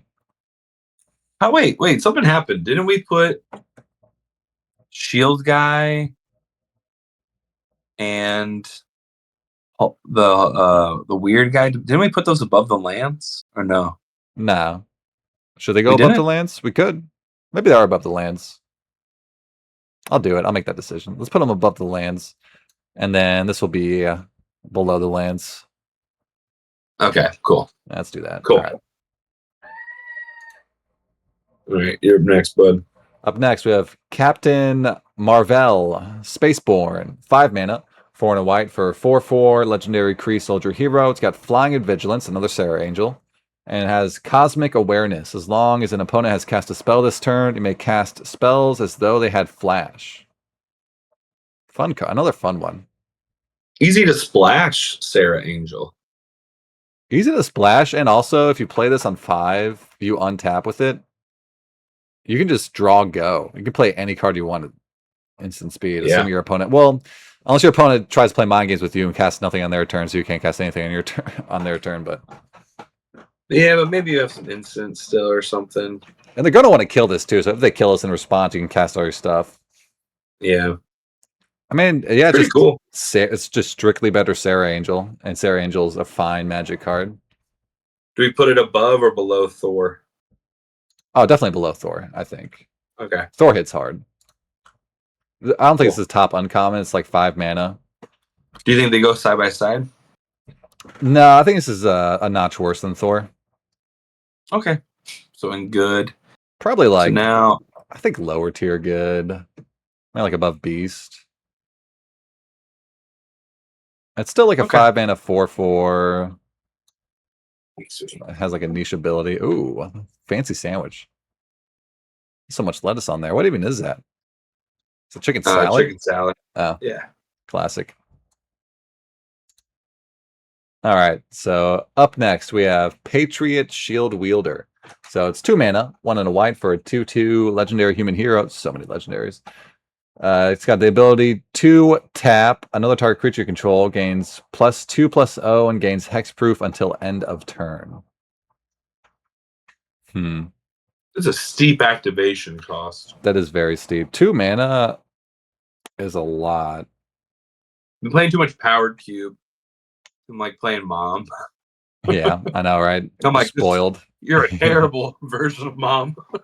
Yeah, I mean, it's a 2 mana 2/2. It's got hero types, but like, how often are you going to be able to hold up 2 mana? And also, that means you're a lot of times you're not going to be attacking with this guy. You're going to have to hold up the 2 mana when you go to attack. Yeah. Are you only playing this in like the Orzhov deck?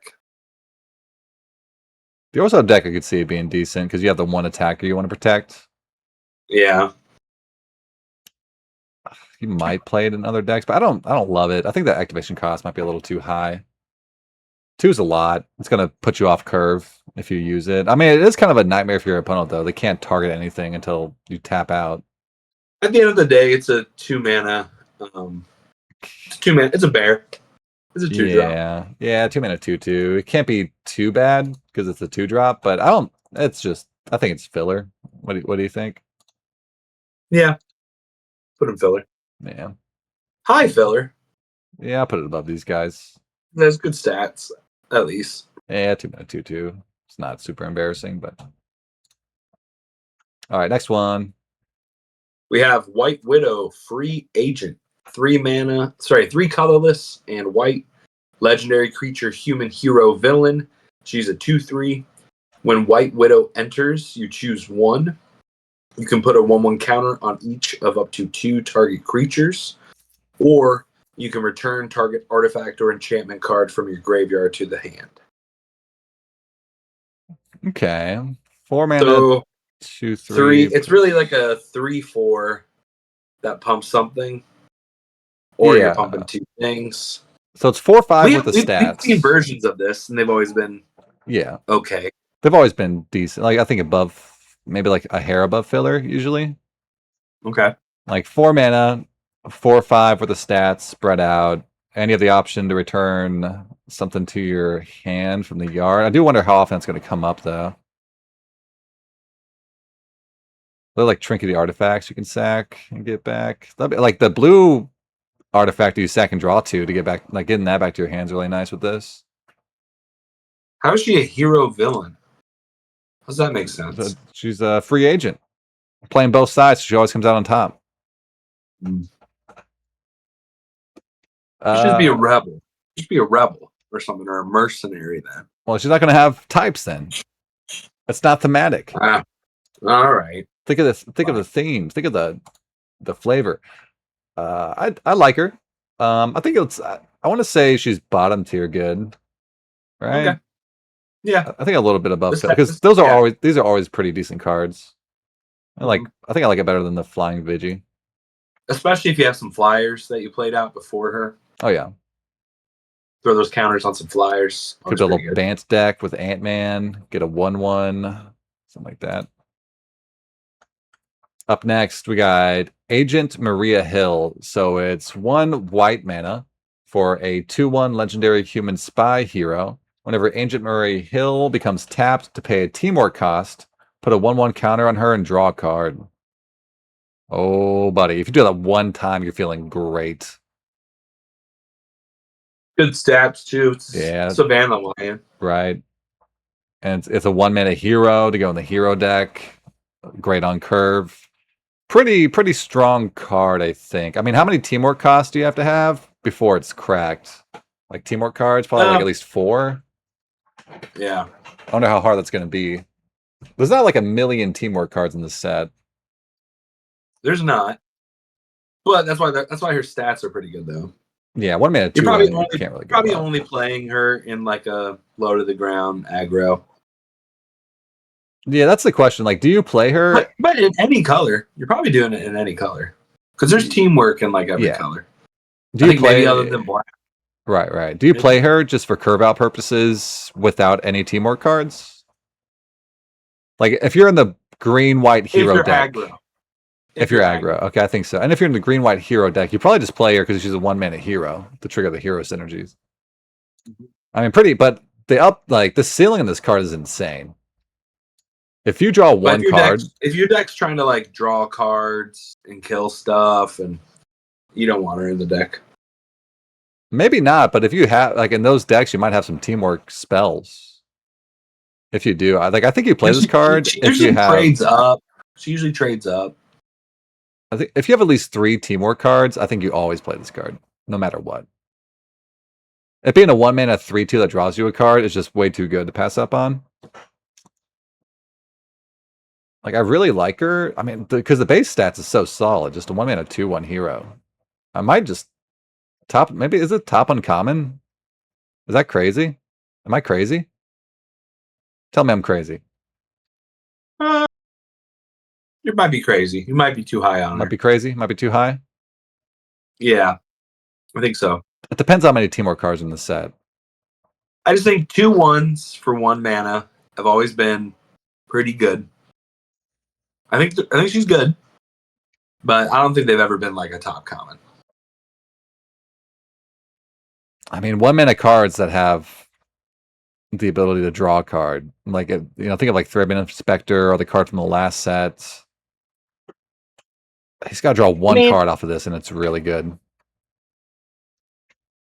But the condition of it is kind of high. You need 4+ teamwork cards in your deck to make her good. I think 3 you're probably fine too. Okay. You just need to trigger this one time, and it's a 1-mana 3/2 that draws a card. All right, I'm gonna put it above. I won't put it on top on commons, but I believe this card's gonna be probably especially the top good card. Make it top the top good. Okay, we'll make it top good card because in some decks this is gonna be a must kill, and it's a 1-drop. Because you're also like it's just the threat of drawing cards too from like your opponent's gonna want to kill this when you play it. Because you start drawing cards off of it, it's gonna be really bad for them. It also kind of plays mind games, but all right. Next one. Are you still eating? No, I can read this one. Right. Again, one last thing about her. I don't think she doesn't pass the pick 1, pack 1. Oh, I think the rares. I think I don't think she does. I'd much rather take like a counter spell or a draw spell or a removal spell or like a decent 3-drop that puts me in a direction like a creature. Yeah, we'll disagree on this one. That's okay. But if you pick her early, you need teamwork cards, so you'll be prioritizing teamwork cards more highly. So you kind of pick her early and build around her too. We should have a bet with like a couple different cards that we disagree on. That'd be fun. See where they land on 17. That's a good idea. We can even filter it by highest players. Yeah, I guess so. It might just be better to do average players. There's more data for that, but or just like all players. All right, up next we have Quake, Agent of Shield, 2 and a white, legendary creature in Inhuman. Ooh, is that the first ever Inhuman? Yeah, that I know of. Yeah, I haven't seen any other ones. What does that even mean? Inhuman spy hero. I don't know. Seismic takedown. Whenever you cast a non-creature spell, tap target creature or land. And it's a 3/3. So it's kind of cool. Like on their turn at their upkeep, you place like a draw spell and tap down one of their lands. Yeah. During their upkeep. Pretty cool. It's not once per turn too. If you cast two non-creature spells, tap 2 of their lands, it's pretty funny. You can stack your opponent in limited. How good is it though? Like, it's a 3-mana 3/3. Baseline is decent. You have to be pretty non-creature spell heavy for it to be good. But I mean, no, I think she's probably pretty decent in white, red, white, blue, any kind of like a control-y deck. You know what? She's also really good in aggro decks too, because if you cast a pump spell, you also tap one of their guys down. Yeah, take out one of their blockers. Yeah. Imagine casting 2 non-creature spells, take down 2 blockers. This card actually might be kind of cracked. Mm-hmm. Might be quite good. It takes a little building around, but I think it's worth it. Like, cast a kill spell, tap something else. That's 2 blockers out of the way. Actually, yeah, you know, I'm talking myself up on it. I think it's pretty good. Where do we put it? Probably above Iron Man. Yeah. Wait, no, probably above. Mm, below the Captain America guy. Wait, what? Up here? You think No, best? Oh, the guy that makes the 1-2 equipment. oh yeah, yeah, yeah. Okay, never mind. Okay, Probably like I just like that. below him. I like that because it does take some work. Or Captain America just gives you stuff up front. Mm-hmm. All right.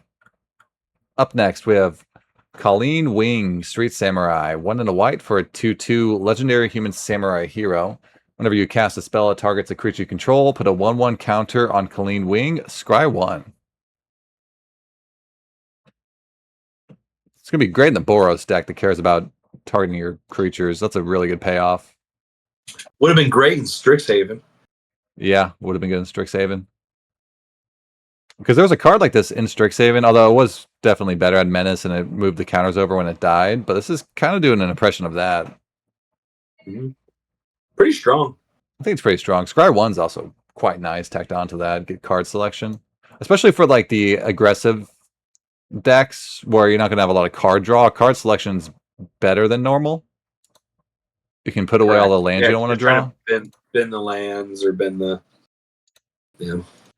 Yeah, white's actually looking pretty strong so far. A lot of good white cards. White looks good. I thought like a Golgari looks pretty fun. Yeah, Ugar looks pretty decent too. Do you like it better?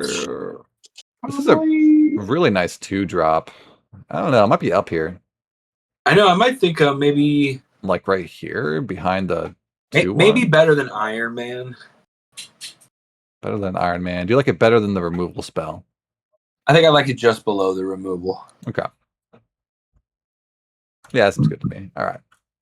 Next one up. We have Mockingbird, Ace Agent. 3 and a white, legendary creature, human hero spy. It's a 2/2 with double strike. And whenever you cast a spell that targets a creature you control, put a 1/1 counter on Mockingbird. 4 mana? 4 mana is a little steeperoonie, but you put 1 counter on it. Especially if 6 power with 4 mana, if you could just put 1 counter on it. Yeah. I think this is a pretty decent amount worse than the last card we saw, though. That's a 2-mana card that grows, starts with the same base power and toughness. This dies, like if you play this on turn 4, it dies to anything. Yeah. Something's missing from this card. Like, if it could have had even like an extra defense or something. Yeah, I think it's just like going to be 1 extra toughness. Right. I think it's just going to be too easy to kill. It's missing something from making this good. It's probably just filler. Yeah, right? I think it's just filler. Okay. Too easy to kill. Like 4 mana 2/2s, you don't really want to run those very often. Where's equipment well? I'll put like above the unblockable guy, I guess. I'm it's sure probably better than the unblockable guy. To buff, but yeah, it's really easy to buff, but you gotta like untap with it. But by the time it's buffed, it's gonna be turn 6 or 7, and they're gonna have like a 5/5 out or a 6/6, and it's like I could still trade. Okay, I'm gonna trade now. You know, it's not even Yeah, so I don't think it's that good. All right. Speaking of which, this card's going to be good. I've seen it already. It's Okoye Dora Milage Leader. I've definitely said that wrong. 4 mana for 3/2 legendary human warrior hero. It says when Okoye enters, create 2 1/1 white soldier creature tokens. Attacking creature tokens you control have first strike.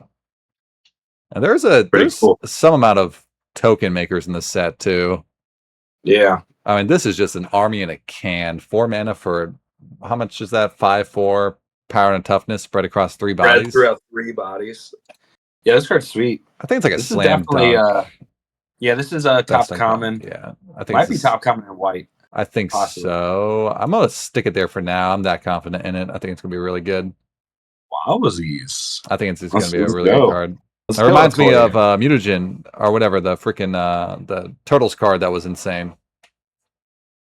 Made a like a 2/1 and a 2/2. Although it doesn't punch Oh, stuff. yeah. But all right, yeah, this This card one is really seems good. kind of cool. This Too. is a first Yeah. pickable card for sure. Yeah, we got Night Nurse, Healer of Heroes. 1 in a white, legendary creature, human doctor hero. Flash, lifelink 2/1. When Night Nurse enters, you choose target permanent card in your graveyard that was put there from anywhere this turn, and you return it to your hand. So you attack or you block, hopefully with some advantage involved in there, and then you flash her in and return that creature back to your hand, and eventually gain a little life off of her. Yeah. Little 2-for-1. Yeah, not too bad. A little Traditional awkward 2-for-1. Yeah. because you can't flash and block and get something back. You gotta choose one or the other. Sure. Like it requires enough setup that I'm not super high on it. It's definitely better than the other 2/1 You lifelinker think we it's saw, good or though. just filler? I think I might just be filler. I don't think it's that amazing. We've had cards like this in the past where it puts a permanent card from graveyard to your hand if it was put there this turn. I think for like 2-mana flash card, and they're usually pretty filler. Just highly situational. You got to set up a Once you turn hit for it to 100, work. Glenn, once you hit 120 followers, you're gonna stream and made cosplay. I already hit it. Oh shoot! No, I already hit it. I hit 111. That was the goal. It just automatically updated itself. So I will be streaming and made cosplay very soon. Wow, It's ordered. It's on its way. nice. So tune in, everybody. Did you get one for me? Oh, you want to also be made cosplay? You want to do a co-stream? Put you in made cosplay? Sure, I'll do it. If you buy the costume, I'll do it. I don't want to buy the costume. Well, I'm not doing it then. All right, he's not doing it. He's out. All right. It's already expensive enough for one. Let's. I'm hemorrhaging money in this Twitch business. Let's put it filler, probably like mid filler. It looks pretty cool. It's a 2-mana this card. next card. All right, yeah, we got Red Guardian, Super Soldier. So it's 3 mana, A 2 little and a white. less conditional. A little less conditional. 2 mana, or 3 mana, 2 and a white for a 2/2 legendary human soldier villain. It's got flash. When Red Guardian enters, destroy target creature an opponent controls that dealt damage this turn. I like that it says just dealt damage. That's all it says. Okay. That's awesome.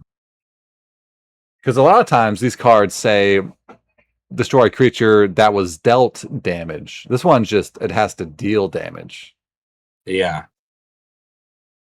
This one's another awkward one, though, where you can't flash it in to trade. You have to wait for combat to happen. Yeah, but these, I think it's still, this is a 2-for-1. It is. That uncommon flash. So it's like a 2-for-1. It's like an instant speed removal spell that a body sticks around for 3 mana. Like I think it's good. I think it's just good enough to be above filler, but it is situational. Like it requires your opponent. Well, I guess if your opponent blocks or attacks within a creature, you can. Or imagine even it gets rid of like a bomb. You know, you chump a bomb, and then you flash this in after combat and you kill their bomb. That's true. And then now I know it's not a 2-for-1 at that point. It's still a 2-for-1 though. No, you're trading your creature for you're trading your creature for it. Yeah. But you're at that point you're just kind of giving your creature death touch. You're probably ahead on mana on the exchange though. Yeah, there's a lot of ways you can use this. I think it is good. I think you're right. You can also just let the creature hit you. Guy, if they have the deck where that annoying guy who sacrifice an artifact or discard a non-land and deal 2 damage. Oh, that's true. It doesn't say combat damage. A lot of these cards say combat damage. That's a good point. Yeah, so there's a couple of pingers in the set too. All right, yeah, I think it's pretty good. I think it's situational enough. I don't like it more than the lands. Maybe it's a little worse than this guy. Maybe like right here. It requires setup. The setup's not too hard. Okay. But I like it more than Fist. I like it more than that's cool. Fist. Oh, Fisk. The whatever that thing is, that Sure. plan. All right, I'll do that. That's fine. That's fine. Pretty. It's like setup, but it's pretty easy setup. All right, your turn. We have Invisible Woman, Sue Storm, 4 and a white. Legendary creature, human hero. It's a 2/5 with lifelink. And whenever you put one or more 1/1 counters on one or more heroes you control, you may create a 0/1 colorless wall creature token with Defender. 0/4, but yeah. Oh, what I say? 0/1. Oh, Which would be significantly 0/4. worse. Yeah. 0/4. Interesting. It's 5. This requires a lot of setup, and it's not in the colors that care about 1/1 counters. I don't know if you know this. So there's all 4 of the Fantastic Four in the set. If you have them all out, it makes an infinite combo. Really? Yeah. So it's these are all rares.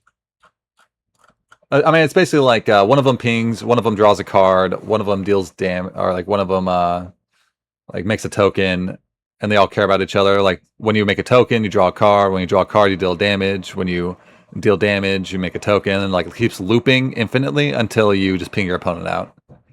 Oh, you make you so. Oh, the last one's probably like put a 1/1 counter on something. Yes, And yeah, then that's restart. it. Yeah, it's Okay. like when you draw a card, put a counter on something, I think, or something like that. Gotcha. Okay. Yeah.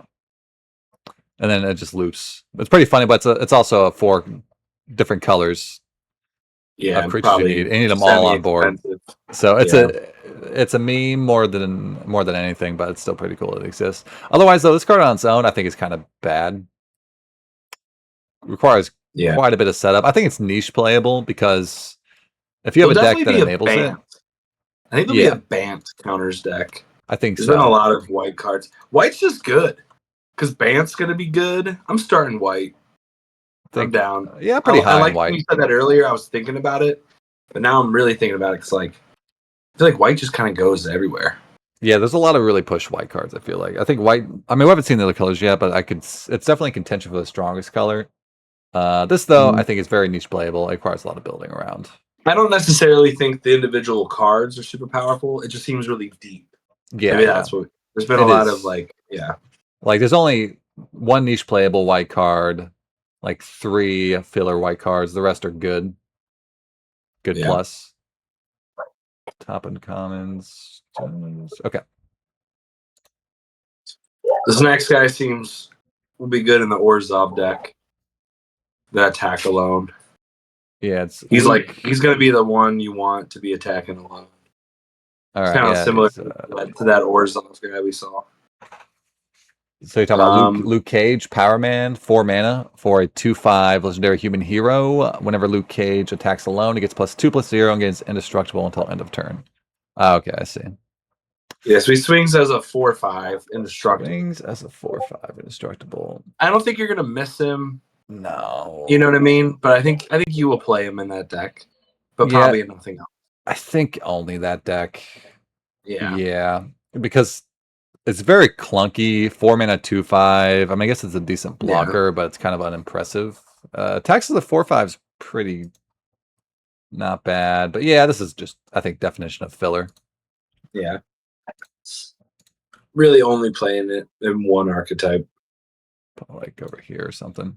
I actually like him more than Double Striker guy. All right, your turn. All right, we have Agent 13, Sharon Carter. 2 and a white, legendary creature, human hero spy. Whenever a creature you control attacks alone, investigate. And it's a 3/2. That seems nice. Mm-hmm. I mean, it's understated, but you can get a clue token immediately if you attack with your 2-drop. Which shouldn't be too hard. You probably just trade it off, but then you get a clue token. I think this is a really good. This is a reason to be in that color pair. I think you just play this in probably any white deck. Yeah, you probably play it in the splashy Jeskai artifacts, likes that. That's I'm true. excited to play that. Makes artifacts. I think I want to say top uncommon, maybe. What do you think? Up there. I think so. Like getting a clue token every turn seems really good. You have to attack alone, Yeah. but you have some flyers. Might be good in just like a blue white deck too, like a flyers deck. Oh yeah. Yeah. Yeah, I think you're just always playing this card, Okay. even though it has attack alone synergies. That ability is really strong. Okay. I would probably put it just in good, but I trust you. All right. Yeah, I want to put one white card in top on commons because we're done now with the white. So this will be Yeah. the best one. This will be the top. I could see the 2/1 being top, but or the removal spell. I mean, yeah, all these white cards are actually like these 3 are quite strong, but all right, on to blue. Went too far down. Went too far We up. have. Oh no, this one's you. Go ahead. Yeah, we have Rewrite History. So it's 3 mana, 2 and a blue for an enchantment plan, the blue plan. Whenever one or more creatures you control become tapped, draw a card, then discard a card and put a plan counter on this enchantment. When the 4th plan counter is put on this enchantment, sacrifice it. When you do, return up to 2 target instant and or sorcery cards from your graveyard to your hand. Huh. There's a lot of fun cards in this set. I'm actually pretty excited about it. Are you playing this in? You're playing this in control decks. You're playing this in the blue-black draw 2, and are you playing it everywhere, or just kind of selectively? Well, there's some tension with this card because you need creatures and you need instants and sorceries. And you have to have enough mixture of both to make sure you can get the value when the plan sacks itself. Although you are drawing and discarding to put, so you can put the cards in your yard yourself. Yeah. It's when the problem is it's one or more. Whenever one or Yeah. more creatures. So if you attack with 3 creatures, So it only triggers once. Takes 4 turns. Yeah, I mean teamwork. Actually, teamwork is really good with this because teamwork puts a spell in the yard and taps your creatures to trigger this. It's a little nichey. It is a little niche. Right. It's also you're paying 3 mana for it does not affect the board at all. It does absolutely nothing. And it's a very slow. If you play it before combat, and at least have an attack. Yeah, it still doesn't affect the board though, and it's like a really slow value-y engine card. I don't think it's bad, but I think it might be like niche playable. Maybe that might be too low on it. I'm definitely gonna play a lot of it. It seems fun. I'm gonna try to make it work for sure. Yeah. But I just don't know. Like, is it filler? I don't think it's good. It's too wonky to be good.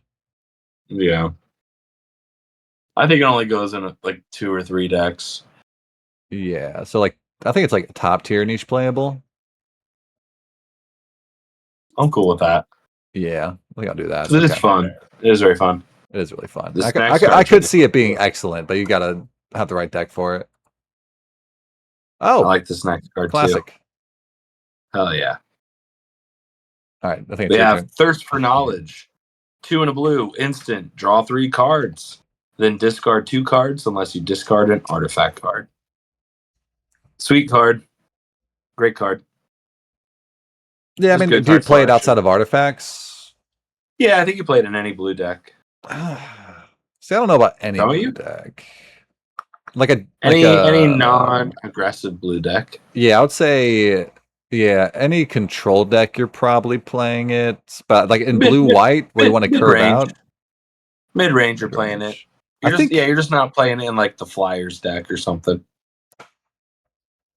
I mean, because if you don't discard an artifact, you're only drawing, like you're only netting, you're breaking even. You're not netting any cards.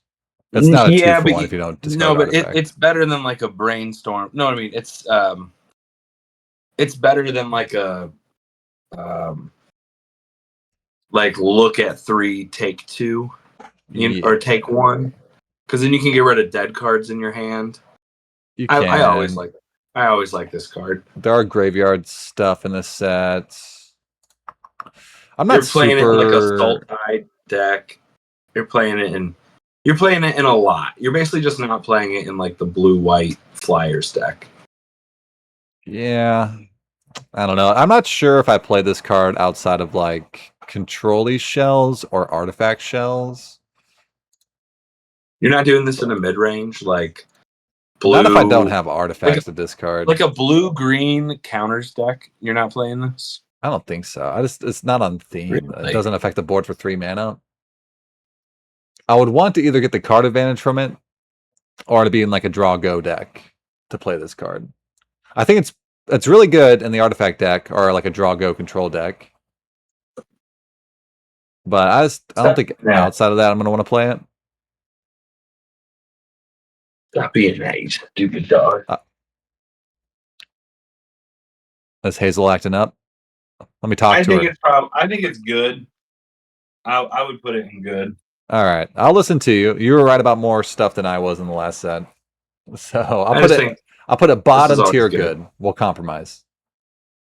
Way bottom tier good. But fine. All right.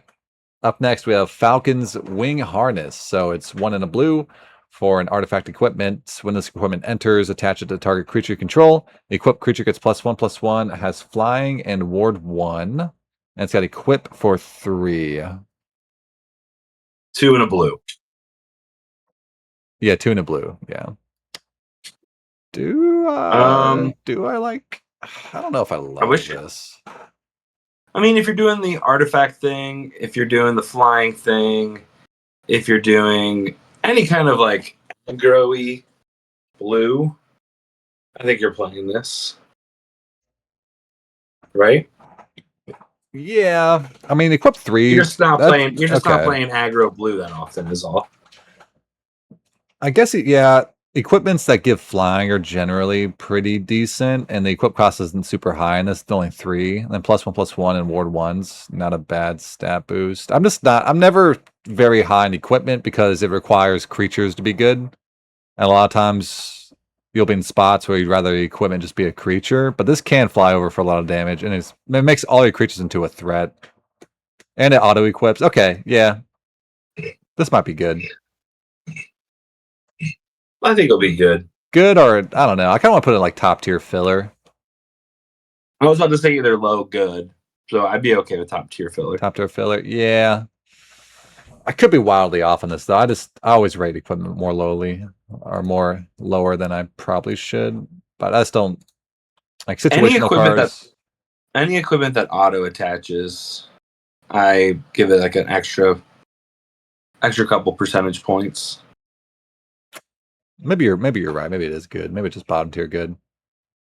Because it's more like an aura that sticks around for 2 mana. Yeah. I just do wonder how often would you rather just be like a 2-drop in your hand to help you curve out, you know? Yeah. No, I get that. Hey, I'll put it at bottom tier good, and I'll put it in front of Thirst of Discovery just to mess with you. All right, let's... All right. Yeah, I'm up next. We got Pim Particles. It's 1 blue. It's a sorcery. Target creature gains vigilance until end of turn and can't be blocked this turn. And then you draw a card. Might be fun. It's a power crept version of what we usually see. Usually it's just can't be blocked. No keywords, draw a card. Or it gets like +1/+0 or something. Vigilance is better because now you can block with a creature. Yeah. I don't know if I played if you're doing like the prowessy thing. Yeah, that's great with Thor. Yeah, if you're doing or just there's a lot of prowessy cards. I mean, do you play this? Like I think I play it in the deck that cares about drawing multiple cards in a turn. I don't know if I play it outside of that. A lot of times these 1-mana cantrippy cards with minor effects aren't very good unless you care about the extra card draw. So the prowessy decks and the connive decks. Yeah. Because I don't think, like, do you play this in... I don't think you ever play this in blue-white, because blue-white cares about tapping your creatures. And this is kind of a non-bow with that. Yeah, true. You're not playing it. You're probably not playing it in artifacts. No, you probably don't want it in artifacts either. So it's probably either just... I mean, blue green it can maybe be good because you're pumping your creature with counters and you get in with a big Yeah, creature. yeah. So I could see maybe playing blue green or blue black, but I think that's the only homes you want to play this Maybe in. like three or four archetypes. That's it. No, like three. Yeah, three. so I think like bottom filler. I don't love these cards a whole lot. All right, sticking to it. All right, here's the card that you love. We'll fight about it. So it's You did talk me down on it. You talked me down on it. all right. Well, But so it's yeah. you go. Super intelligence. It's Mega Mind, guys. 1 blue enchantment aura, enchant creature. At the beginning of the upkeep of the enchanted creature's controller, that player draws a card. I think it'll be pretty good in the counters deck. I think it'll be good in the connive deck. I think it even might be okay in the artifact deck, but that might just be too high on it. Yeah, my problem with the card is you play it on a creature, you don't draw a card until the next turn. So your opponent has an entire turn to kill your creature, and if they do that, you get 2 for 1. It's going to feel really bad.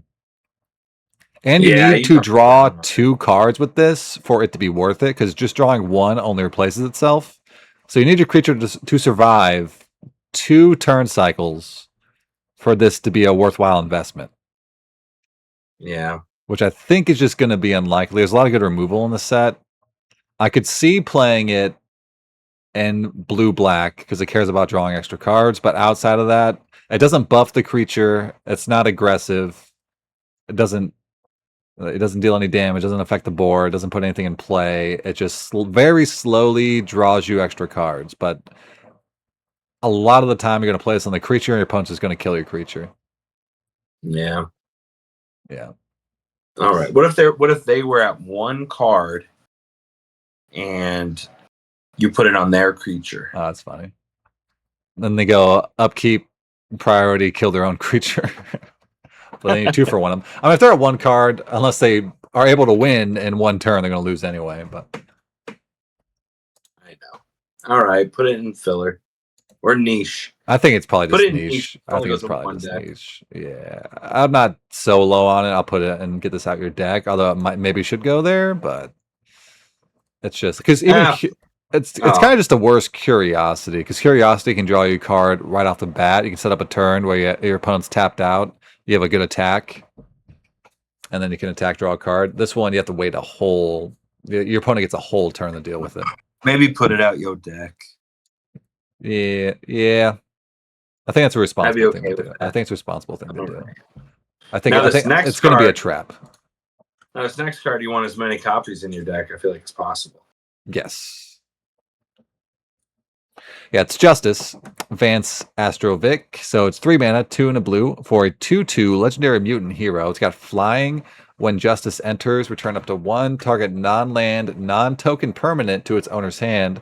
Whenever another non-land permanent you control is returned to its owner's hand, put a 1/1 counter on Justice. Maybe the best.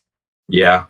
Might be the best blue uncommon. Best blue uncommon and one of the best mana wars we've seen. It's a 2/2 flyer. That's insane. Yeah, the last one in the last set was just insane. It was the exact same card, but without flying and without the bottom ability. Yeah. And that was still one of the better cards in the set at uncommon. So this is going to be like slam dunk. We got to talk about it. Just always play this card. Play as many as you can get. Who cares if it's legendary? It's a cracked card. Yeah. Because it's a flyer, so they're going to want to kill it. Yeah, they're going to want to kill it. Multiples is, It can maybe all right, sometimes. here's one part of the 4-part Exodia. We have Mr. Fantastic for 3 and a blue, legendary human scientist hero, 2/4 with reach, and whenever 1 or more tokens you control enter, you may draw a card. Mm-hmm. Very build around. Now you're only playing it in a token deck. Yeah. How many token makers do you need for this to be good? 7? Yeah, 6 or 7 at least, because it's a 4 mana 2/4 reach. That's a horrible body. If you're so you either want the Fantastic Four combo, yeah. or you want to have 6 to 7 token makers. Yeah, and there are a decent amount of token makers in the set. So this, I don't think this is Yeah. unplayable, but it's an absolute disaster if you play this and you don't draw a card off of it. Because 4 mana for a 2/4 Yeah. reach is so bad. That is Yeah, this very might be bad. bad because it might take too long. Like you almost want to draw 2 cards off of this before you're that happy. Yeah. Well, I mean, like if it was a 4 mana 2/4 reach ETB draw card, that'd be a good card. But that wouldn't even be like the Yeah. best uncommon. That would probably be like just a good card. Yeah. So That's I what I'm think saying. it's You want like you want 2 activations right. for it to Yeah. be like good.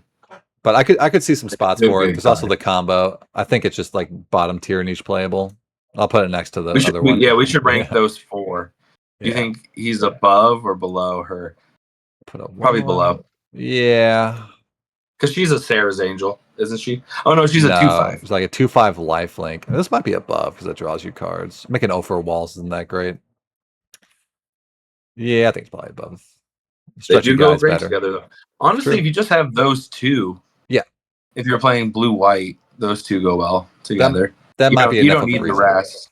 Like they're Yeah. better partners, and I bet the Thing. Sorry, the Thing and Human Torch. I bet they're better partners. Yeah, I think so. I think the Thing puts counters on guys, so the Thing could also combo with the white one, but Oh, okay. all right. Up next, we have Atuma, Atlantean Warlord. So 2 blue for a legendary Merfolk warrior villain. Other Merfolk you control get +1/+1. Whenever one or more Merfolk you control attack a player, draw a card. So it does trigger from itself attacking. I think this card's sweet. Here's the Lord mentioned earlier. Yeah, it's a Lord That from one over Merfolk, there. though. I think there's like one other Merfolk in the set, and it was the one card we said, get this out your deck. Well, I think So- there's Namor. Oh, okay. Is he a Merfolk? He's a Merfolk, Okay. and then I think there's one other guy. I don't think there's very many. No, there's very Unfortunately. few. So But the- he's a 3/4 that whenever he attacks, you draw a card. You don't even have to deal damage, which is cool. yeah, that's true. I mean, so at the very least, he replaces himself. Like he'll probably trade with something. I mean, your opponent's probably gonna like on turn 5, you attack with this. Your opponent is either gonna just block trade or double block, and you'll kill one of the small guys and draw a card. I mean, I think he's worth playing, but I don't think he's super great.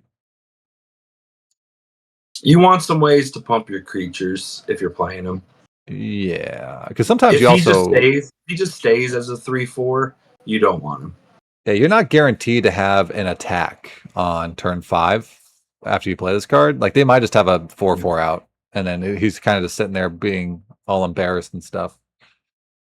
So, I want to put him on like I want to put him on like top tier filler.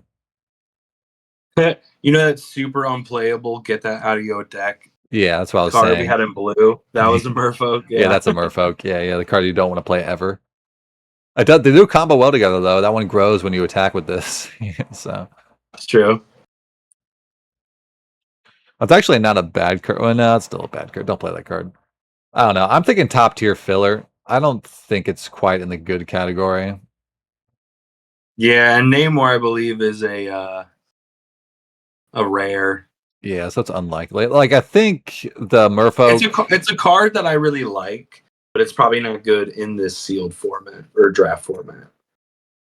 Yeah, I think it's like I think you'll play it often just because it has a attack trigger. You draw a card, but the I'll make a Merfolk deck in standard. yeah, could do. Might be a good one. But yeah, the Merfolk banner or the Merfolk buff is kind of just flavor text. It's not really going to come up a lot. All right, your turn. Read this card. I'm gonna go pee. Hey, real quick. Oh no, that one entered. Never mind. Okay. We have Shuri, Wakandan Inventor. 1 in a blue, legendary human artificer. Let me start over. Shuri, Wakandan Inventor. 1 in a blue, legendary human artificer hero. Artifact spells you cast cost 1 less to cast, and you can pay 1 and tap. Target artifact you control becomes a copy of a second target artifact you control until end of turn, except it isn't legendary. Activate only as a sorcery. And it's a 2/1. I mean,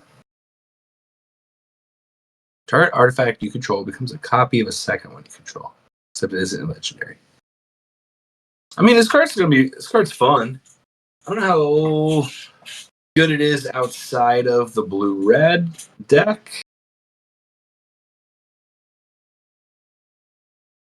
I don't know. You probably want like what 9 plus artifacts in your deck. I want to get a double check on Glenn with that.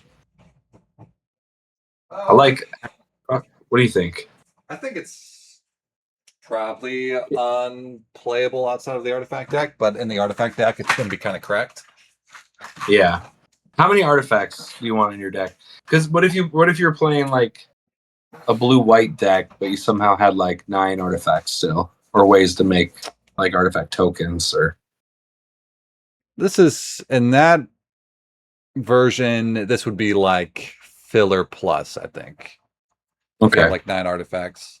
But it's going to be really fun in the artifact deck, though. It's going to be quite good in the artifact deck. Again, it's like a mana dork, but better because it's just a flat discount. Yeah. Like this on turn 2, Iron Man turn 3 is a really good curve. And then artifact you control comes copy a second artifact you control. And yeah, you can also it not becoming like it's not being legendary is also quite a nice line of you could like copy the Iron Man suit. Yeah. Draw 2 cards. And then equip it over. yeah. Yeah, so I think this is really good in the artifact deck, but I don't. You're often not going to play this anywhere else. Yeah, is my guess. But I think it's so good in the artifact deck. I kind of want to put it like bottom tier good, because in the artifact deck it's way better than filler. It's definitely good. But I also don't want to put it niche playable because that's kind of where the bad cards go. And it being like really good in one archetype doesn't really make it niche playable. I think it's better than Thirst. Yeah, okay. We'll keep Thirst last. All right. But yeah, very, very good. Always play in the artifact deck. There's no reason not to. All right, moving on. We got Echo, Perceptive Prodigy. 3 mana for a 2 and a blue. 1/4, legendary human hero. It has vigilance and 1 tap, copy target activated or triggered ability you control from a creature source. You may choose new targets for the copy.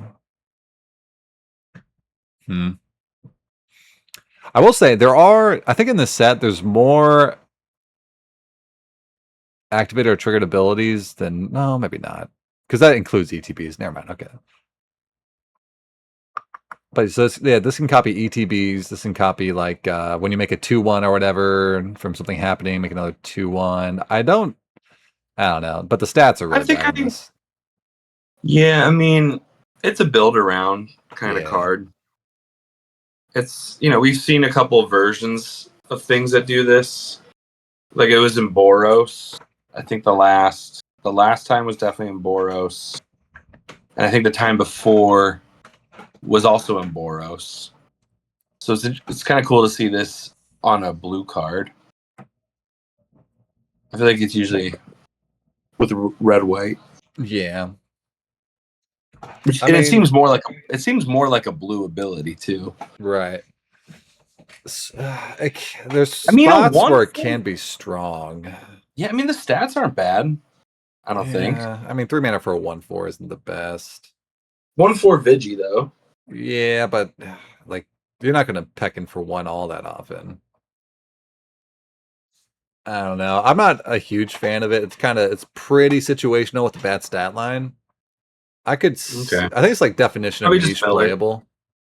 Niche playable. Okay. Yeah, I could see there's some spots where this card's gonna be good, but it requires. How many? Well, you want I don't know. You basically want 90% of your creatures to do something that works with this guy. Yeah, there are a lot of activated and triggered abilities in this set. This could be better than I'm thinking it is, but I kind of want to start it off low because these kinds of cards are usually, with like this bad of a stat line, are usually kind of bad. Like it's just really bad on its own. It's a horrible card. If you have no other cards, this is your only creature out. It's horrible. But there are some really powerful abilities you can copy. Like there's that one guy that can ping stuff.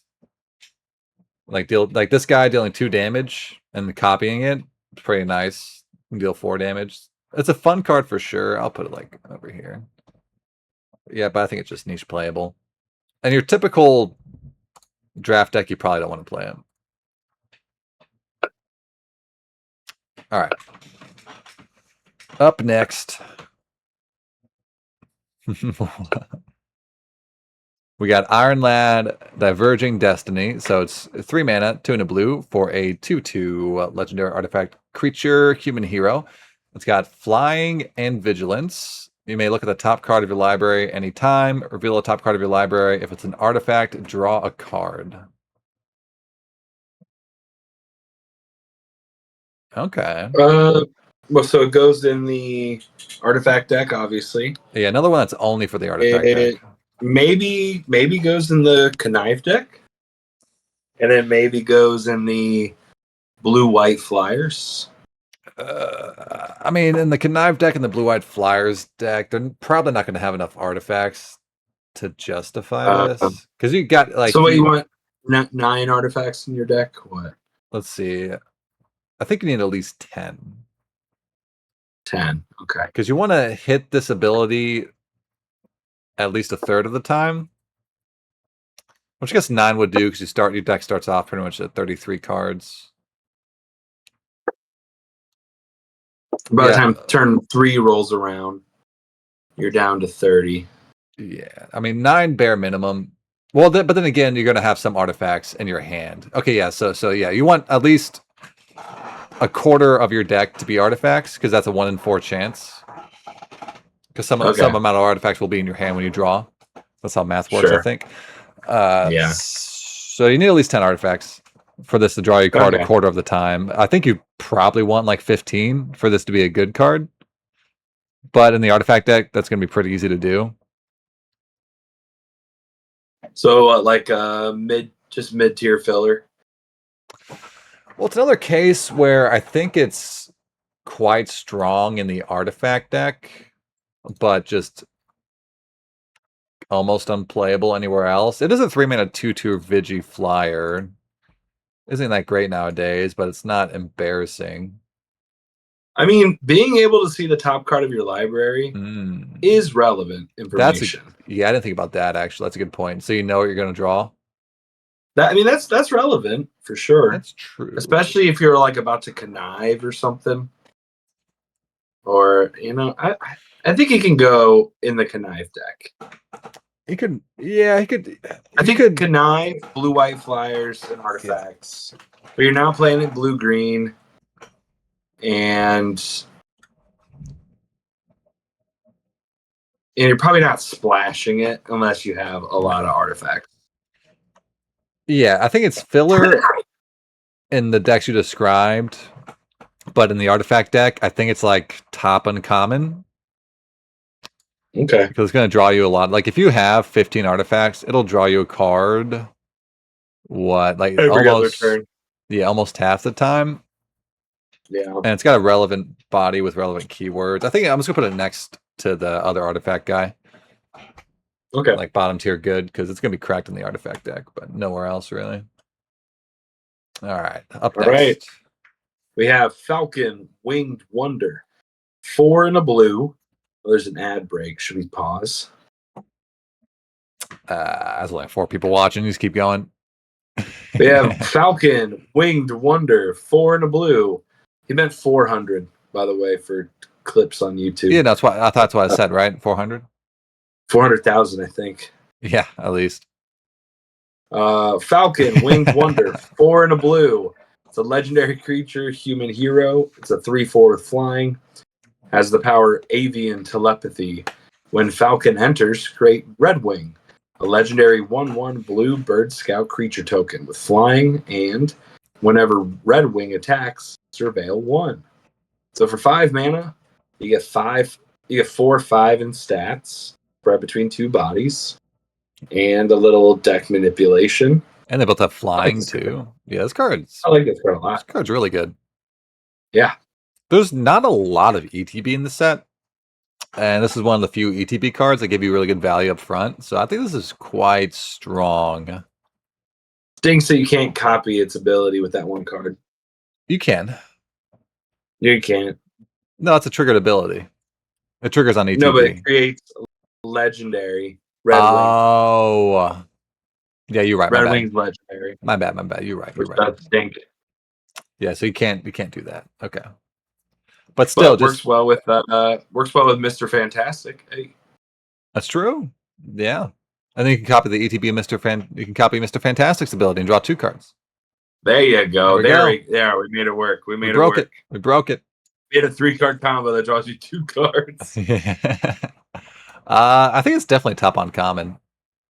It just seems really strong to me. I like it up there. Yeah, not as good as the good stats. 3-mana guy, but yeah, very, very strong card.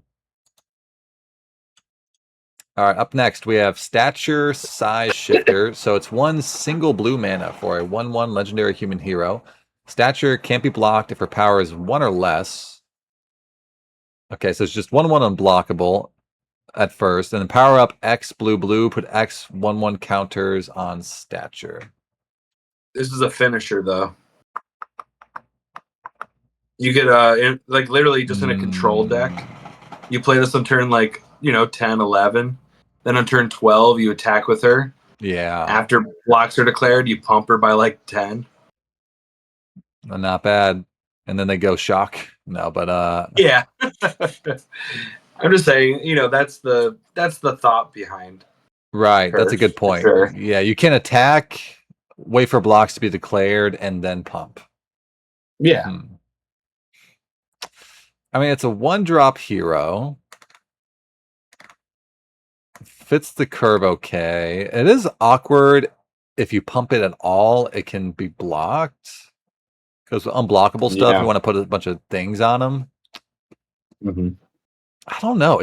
I can't tell if this is good or not. I don't know. I mean, I feel like if your deck could probably generate a lot of mana, she might be fun. Yeah, it's a nice way to finish a game. Like, you play her on turn 1, you peck in. By turn 5, because if they don't kill it, they don't have a cheap removal spell for it. You've dealt 5 damage, and then later you can pump it by 6, deal 7.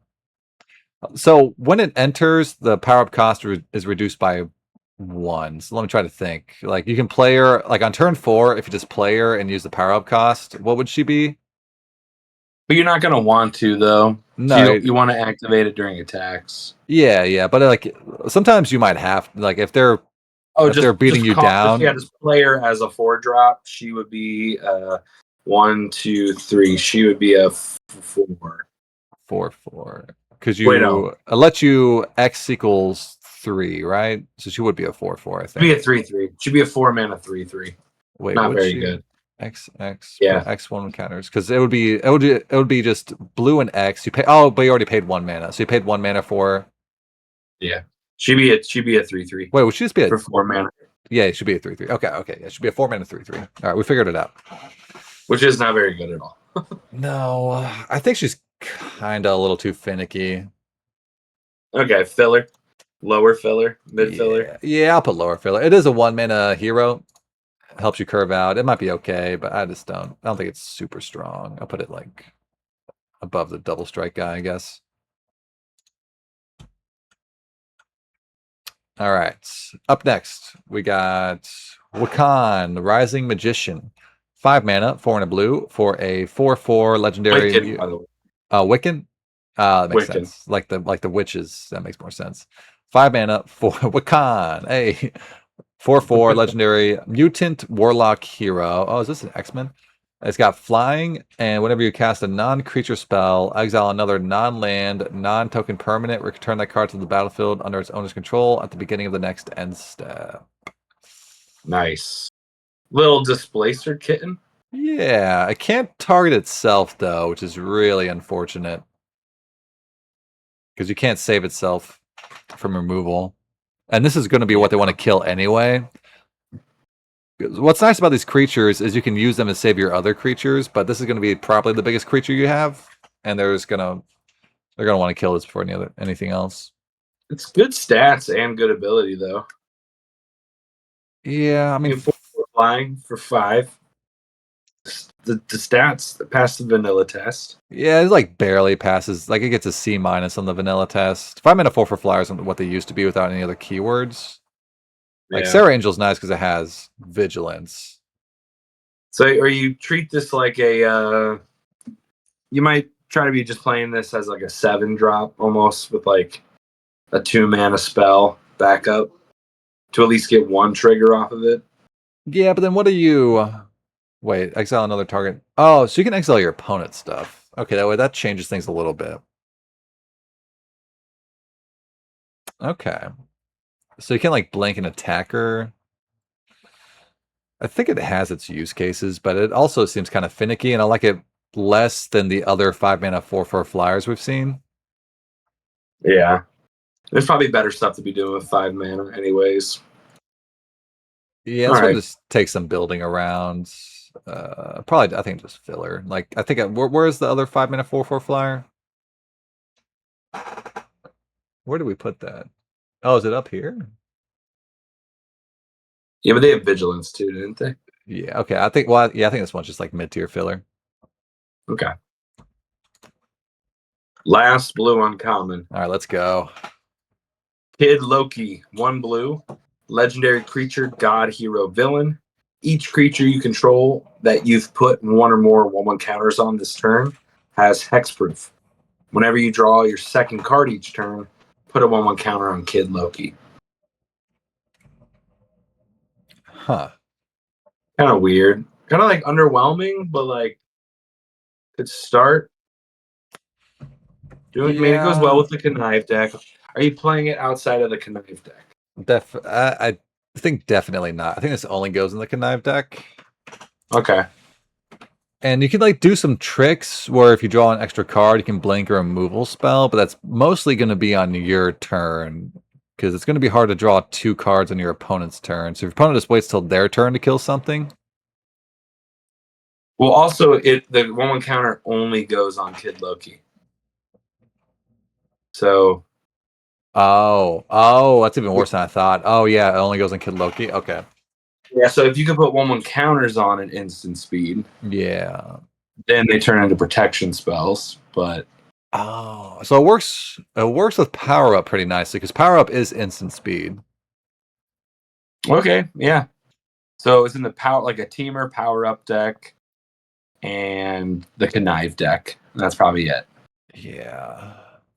Okay. I think most of the connive deck though. I don't know if it's even because teamer power up is probably going to be base blue, like red green. And what are you going to splash a 1-mana blue creature? I mean, there's power up everywhere though, but yeah, I don't know. And it's also face up too, so your opponent knows that you can give it hexproof, so those play around it.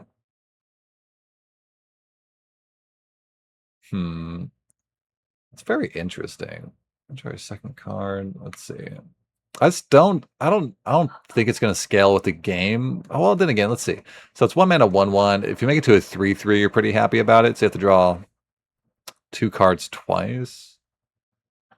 So on turn, I mean, if you could do it, yeah, but you're probably playing creatures or something on turn 2. Yeah. So like, it's not that great on curve actually. No, because I think often by turn 4 it'll be like a 2/2. It's a good like double spell though. Like on turn 4, if you have this and draw like a connive or something. Yeah, I'm thinking it's just filler in the blue-black deck is where I'm at with this. Yeah, I don't doesn't it's a little hard to grow it. I don't know if the hexproof He does draw upside. cards though, right? Doesn't he draw you cards? No. He triggers off of drawing cards. Oh, oh, okay, yeah, fuck him. Yeah. Now this next card is gonna be amazing. All right, real quick. What's our top blue? Oh, it's Justice, right? You the already Mana put him War. up there. Yeah, Mana War easily. Cool. Nice. Now this next one might be best black. We just got a better last grasp. Yeah. Dark Deed, 1 in a black instant. Target creature gets -4/-4. Yeah, just great. Really good removal So spell. good. Premium. Probably gonna be Absolutely the best premium. black card. Yeah, we'll throw it up there for now. Just to make a statement. You should always play this card. It's very strong. Take as many copies as you can get. So Yep. good. It's great removal, 2 mana. Kills 80% of the creatures in the format. So many 5-mana 4/4 flyers as kills. That's gonna feel really bad for your opponent. Also, I mean, it can even take down like a 6/5 after you block. Yeah. It also works as a and combat your trick. creature survives. You know, it's it's so good. A lot of good things about it. All right, up next, Robot Domination. 3 and a black, 4 mana for an enchantment plan. Whenever one or more creature cards are put into your graveyard from anywhere, you draw a card, lose 1 life, and put a plan counter on this enchantment. When the third plant counter is put on this enchantment, sacrifice it and create 3 2/2 robot, colorless robot villain artifact creature tokens. Yeah, dude. This card's sweet. Yeah, this card's so cool. Like, this so card's awesome. great in the connive deck. It's creatures from anywhere. If you mill them, if you discard them, you like it makes conniving draw 2, discard a card. Yeah. So this card for 4 mana, you'll draw 3 cards, lose 3 life, so many decks. and create 3 2/2 robot. This card is insane. I feel like. Yeah. I mean, this card goes in every single black deck. Yeah, any deck running creatures, you're gonna play this card. Yeah, okay. I'm gonna put a top. It's so good. I'm gonna put top uncommon. I think this card's gonna be a nightmare to play against. I mean, it's not if you're on the back foot. Yeah, it's only bad. If you're on the back foot, your opponent's like beating down, and you draw this. It's not gonna be great for you. But yeah, oh, buddy, so much upside. Yeah, by the time this card leaves the battlefield, you would have drawn 3 cards and got 6 power spread between 3 bodies. Yeah. For 4 mana. Yeah, that's crazy. That's buku. Almost reads like a rare. It's a very good card. Yeah, best plan we've seen so far. Oh, you know what you can do also? If you stack the plan counters, like the ability to sack goes on the stack. If you discard a creature in response, you can draw another card before it sacks itself. Wait, say again? So when this third plant counter is put on this, with the ability on the stack for it to sack itself, you can get another creature in the yard and draw another card. If that ever comes up. Like if you have like instant speedway to connive. Like you put a force plant counter on it. Yeah. You can get one last one out of it. Okay. I understand. Just it's niche, but it might come up. That's cool. All right, your turn. Or you could even yeah. All right, we got Yellow Jacket, Heartless Marauder, 1 and a black, legendary human rogue villain. It's a 1/2 flyer. Whenever another villain you control enters, Yellow Jacket gets +1/0 and gains lifelink until end of turn.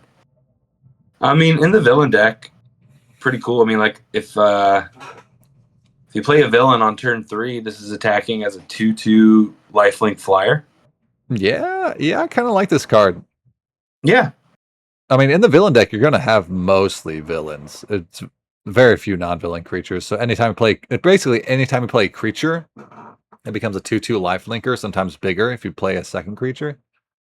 And it's got flying. I mean, it's going to beat down pretty well. It's going to win you races. How many villains do you want? Because if you don't activate it, it sucks. Yeah, it's really bad if you don't activate it. I mean, it's also just notably horrible on defense. But I mean, you probably want 13 at minimum villains, but you're not going to have a hard time getting that in the set. There's a ton of villains running around, especially in black. I think most. So this is just mid tier filler. Yeah, I'll put it a little higher. I think it's like upperish tier filler. Okay. I mean, turn 2. If you keep hitting land like creatures, it's gonna like 2 mana in the air lifelinking is gonna be really hard for your opponent to race you. All right. Up next, we got Whiplash, Vengeful Engineer. So 1 black mana for a 2/2 legendary human artificer villain. It enters tapped whenever Whiplash attacks. If he's equipped, each opponent loses X life and you gain X life, where X is the number of equipment attached to him. I mean, just the stats are pretty good. He's like a diagraph ghoul. Yeah, just diagraph Or, with or some yeah, upside and types. So it's a fine. I think it's like upper tier filler, probably, right? It fills out the curve yeah. for I the mean, villains, triggers villain synergies. yeah. If you have some artifacts, I mean, some equipment, it's cool. Little cherry on the icing on the pecans. Nailed it. But yeah, there's also an artifact. There's a equipment something in the set too. So if you like get the equipment deck together, this is going to be a lot better. Yeah, But but still, it's a diagraph cool. yeah, yeah. They're always, So you'll take yeah, you'll take a couple copies. always You'll be happy with fine. them. I think because it has types and because it has some upside with equipment, it's probably. I think I like it like very upper tier filler. Yeah. I don't think it's like quite in good category. I'm back. What did I miss? You missed everything. There was a bear. All right, next up, your turn.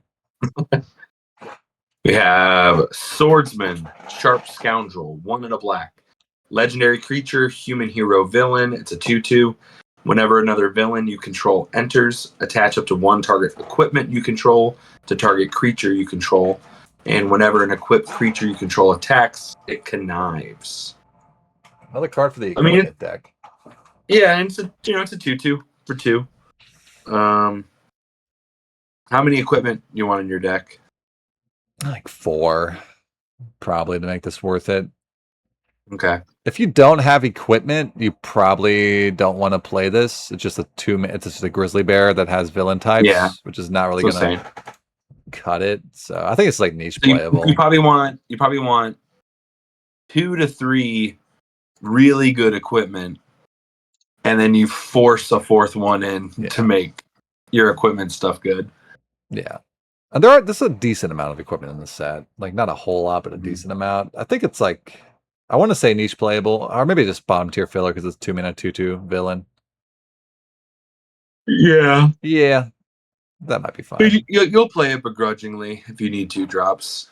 Yeah, which is kind of the definition of filler. Okay. Yeah. Up next, we got Claw, Sonic Subjugator, 3 mana for 2 and a black for a 2/2 legendary human rogue villain. It's got Sonic Attack. When Claw enters, target player reveals the number of cards from their hand equal to 1 plus the number of creature cards in your graveyard. You choose one of them, that player discards a card. Ooh. This card's cool. This is Good really card. cool. Reveals number of It's cards. always a 2 for 1. It's not a 2 for 1. Wait, equal to 1 plus. Oh, 1 plus. Yeah, so it's always a 2 for 1. It's always a 2 for 1. Oh, yeah. Oh, yeah. It's a good card. Yeah, Might be one of Black's. This yeah. might be one of their top commons. Oh yeah, like this is a good early play and a great top deck. Unless they played out their hand already, but late in the game you're gonna be able to Thoughtseize them. Yeah, it's just it's almost like a burglar rat. Let's be honest. Yeah, burglar rat that costs 1 more, but you have extra power and tough. But it's a burglar rat because they get to choose what they reveal. Yeah, but I mean, if you have 4 creatures in the yard and they have 4 cards in hand, you are just gonna but if you're curving out with it, you have 1 max probably, unless you're in Golgari. Maybe you have 3 if you're playing Golgari. Okay, yeah, but it's a villain with a decent ETB. It's good, though. I think I don't know. I think it might be in the top uncommons because it's a 2 for 1 for 3 mana. 2 for 1 for 3 mana. I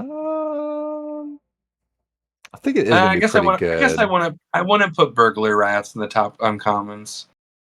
So yeah, okay, just top of good. Yeah, I think top of good sounds fine. Okay.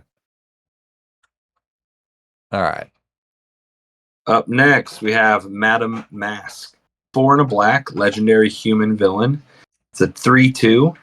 When they enter, they connive, and whenever you draw your second card each turn, create a 2/1 black villain creature token with menace. Sweet card. That's a very strong card.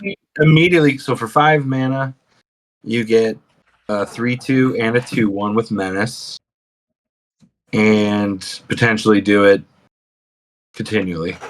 Yeah, very strong card. I will say though, if it's a 5. It'd be a 5. It'd be 4. It'd be 6. 6/4 power. Yeah, if you discard a non-land card, yeah. So That's a lot of power for 5 mana, and it's it's an engine piece where you can keep making 2/1s.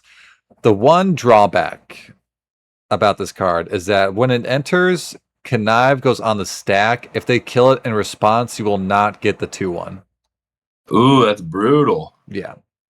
Yeah, so this actually I went way down because a simple shock Mm-hmm. destroys this card. It almost counters this card. It does, but I think you just got to play it wisely. You play it when they're tapped out. Sure. When your opponent, Sure. and your opponent's often tapped out and limited. Yeah. So you wait for them to be tapped out, then you play this card, and then you get, like, if this card lands, you get the 2/1, you're already ahead. And then it has the potential, like, your opponent's going to want to kill this, and you left behind a 2/1. Like, they're going to want to kill your 3/2, which feels bad. So I think and if you have villain enters triggers, this is 2 enters triggers. Yeah. Because they're both villains. Yeah, I think it's really Cool strong. You just got to watch out. Just play it carefully. If you play it and they kill in a response to conniving, you will not get a 2/1. Just be aware of that. But otherwise, I think it's a really good card. I think it's like upper tier good.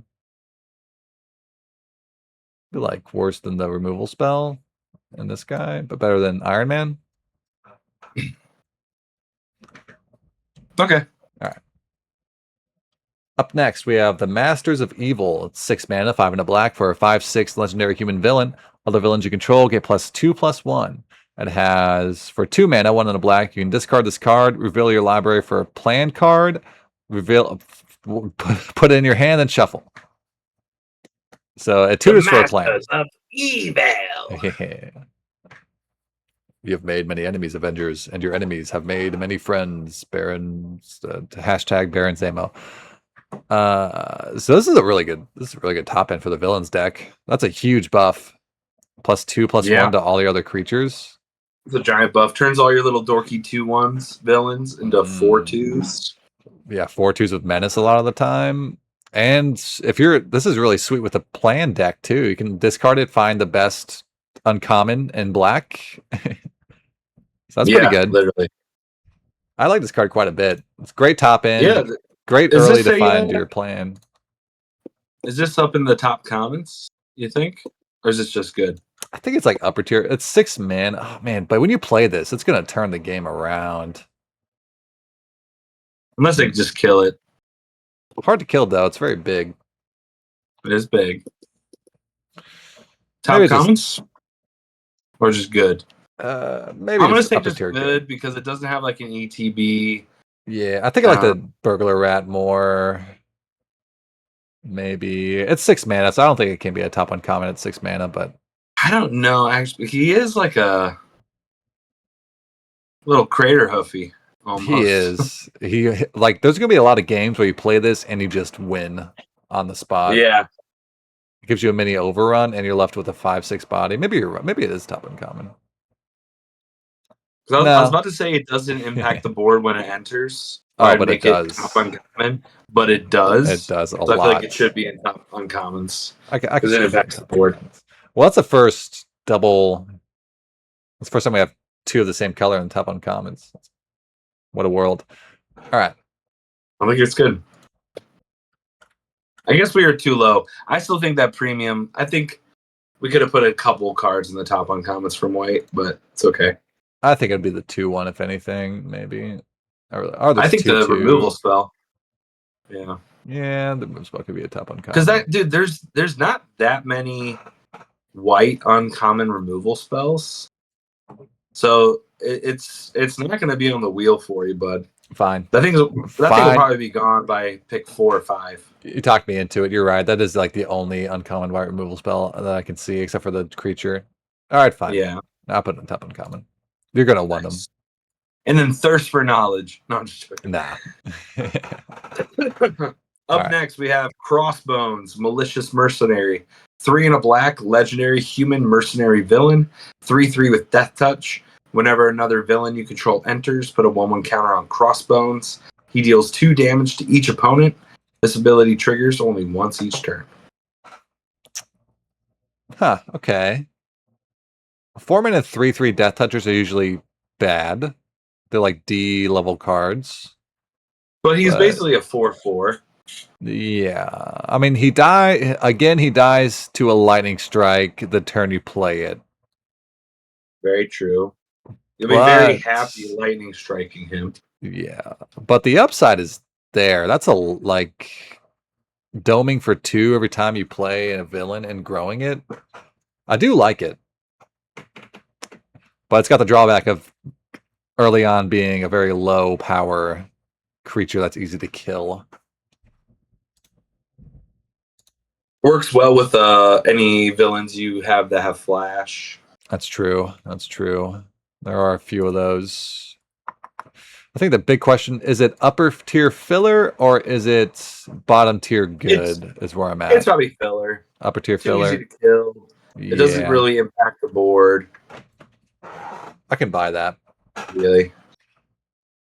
The damage will add up over time though. So if it sticks, it's good, but it's easy to kill, so it's one of those guys. You gotta untap with it for it to be good. Alright, up next we have Ronin, Shadow Stalker. So it's 3 mana, 2 and a black for a 3/3 legendary human rogue hero. Oh, a hero in black, huh? Okay. You pay 2 life, add 2 mana of any one color. Spend this mana only to cast equipment spells or activate equip abilities. Activate only once each turn.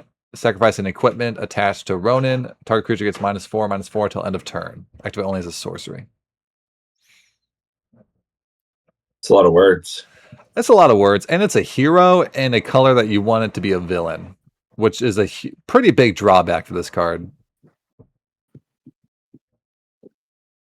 Yeah, you're only playing it in the equipment deck, yeah. Yeah, this is like definition of niche playable, I think. I mean, if yeah. Well, because baseline is a 3 mana 3/3, but it's a 3 mana 3/3 that doesn't trigger any of your villain matter synergies. Yeah. So it would be. I think Niche this card playable. is usually. Yeah, I think it's usually worse than just a 3 mana vanilla 3/3 villain. All right. Next one. Grim Reaper, Lethal Legionnaire. 3 and a black, legendary human villain. It's a 3/4. Whenever Grim Reaper attacks, you may pay 3 and a black. When you do, return target creature card from your graveyard to the battlefield tapped and attacking with a finality counter on it. This card seems sweet.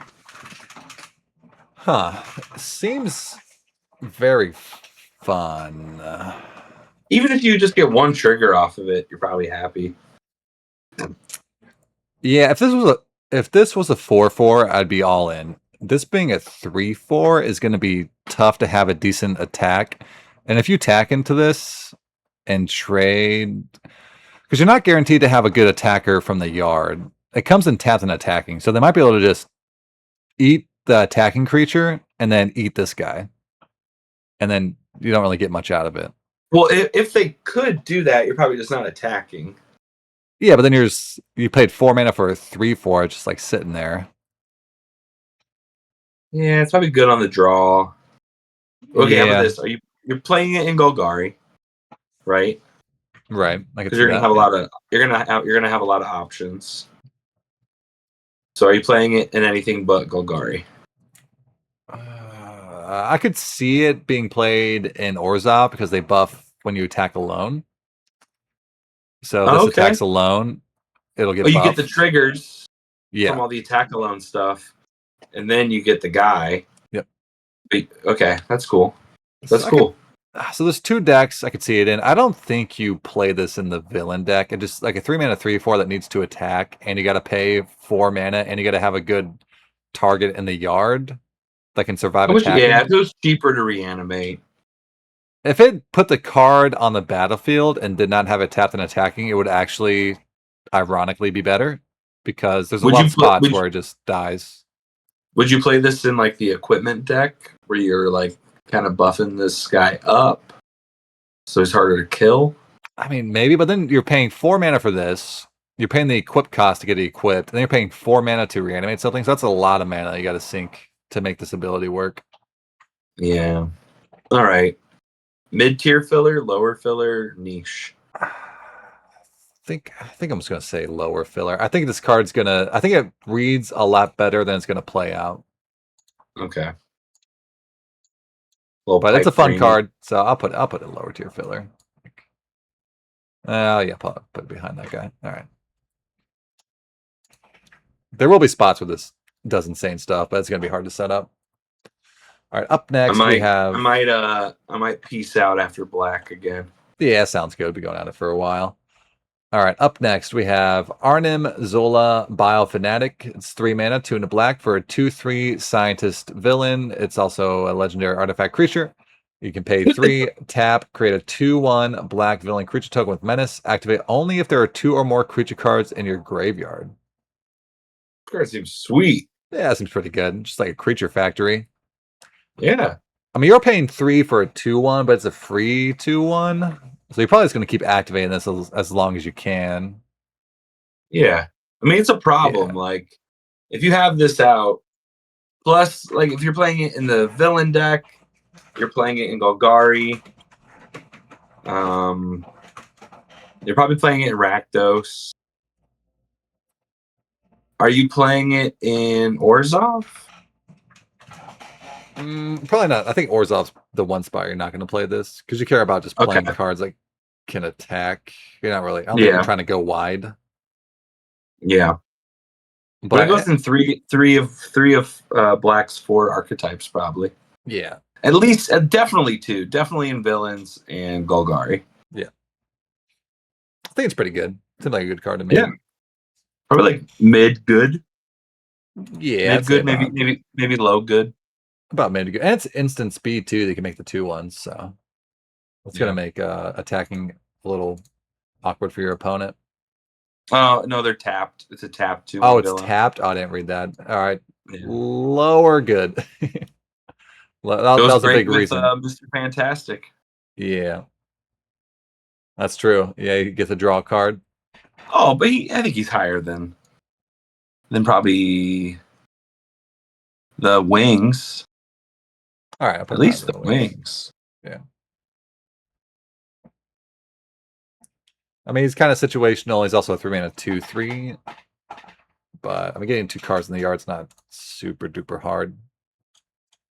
All right, so last black uncommon. And my last card of the night. We got Moonstone, Harsh Mistress, 3 in a black, legendary human doctor villain, 2/4 with flying. Whenever you discard a card, you may exile that card from your graveyard, and if you do, until the end of your next turn, you may play that card. Pretty cool. Stats aren't great, but there's so many understated cards that you want to untap with in this set. Yeah, which maybe makes them all a little better if they're all like that. This one seems... How many discard outlets are you? Again, are you only playing this in blue-black villains? Yeah, I think this is only going in the blue-black connive deck. That's pretty... I think that's pretty much how you abuse this card. Because you can connive, discard a real card, and then play the real card next turn and get the counter from the connive. But yeah, outside of that deck, I don't think you really play this card. Way too situational, and the body's not good. Yeah, it's probably almost more like niche, right? I could see that. I think it probably is just like niche playable. It's like upper tier niche playable. It's really just the connive deck. That's it. Yeah, I don't think there's anywhere else you want to play this. Yeah. Is there any cycle cards in this format? We haven't seen any, right? There's the basic land cyclers, which are really good with this card. Yeah. Okay. Right. Oh, shoot. Yeah. Yeah, because you're discarding it. Yeah. So that's pretty nice. I mean, I guess you're paying 2 mana to get a land, and then you can just play the card you land cycle for. But at that point, also in the game, you don't really need the land. So at least then in your deck, it's just it's not great though. I mean, you'll do it if the option's available, but all right. You're gonna peace out? I should definitely be able to do all the rares in one chunk, right? I think so. We did it last time, so okay. All right. I did pretty good though. I tapped out later than last time. I almost hit 3 hours with setup. It was It's 3 true. hours. Yeah, we started at yeah. We started a little before 8, so. Yeah. All right. Well, Good night, chat. thanks for popping in. Thanks for helping, Travis. Appreciate you. Yeah, no problem. Have a good night, everybody. Take it easy. All right, now that he's gone, no, I'm just kidding. All right, so now we're moving on to the uncommons and reds. So first up, we got Hex Magic. So it's 3 mana, 2 and a red for an arcane sorcery.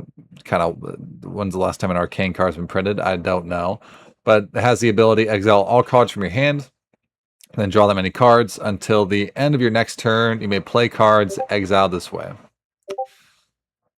Yeah, this seems too finicky for me to be good. So let's say you can't play it on turn 3. It's bad on turn 3.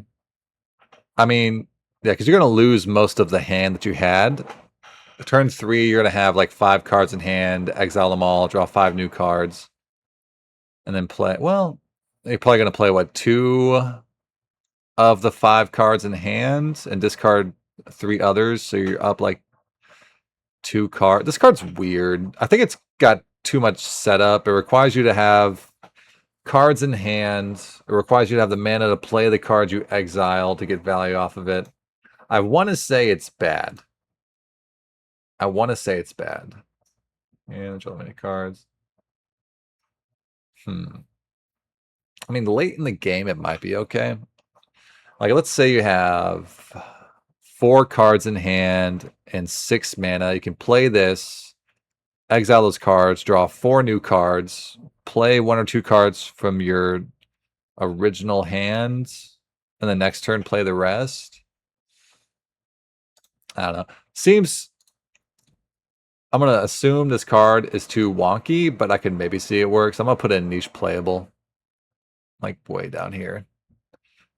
The card kind of hurts my brain. All right, moving on. We have Team Tactics. So it's 2 mana, 1 in a red for an instant. It's got Teamwork 1, and target creature gains double strike until end of turn. If the spell is cast using Teamwork, that creature also gains trample until end of turn. So very easy to pay Teamwork cost, but I do not like cards that are just 2 mana get something double strike if they're not also pumping the creature that's attacking. Because you turn what, like a... It doesn't win a lot of combats. A lot of times it'll let you trade.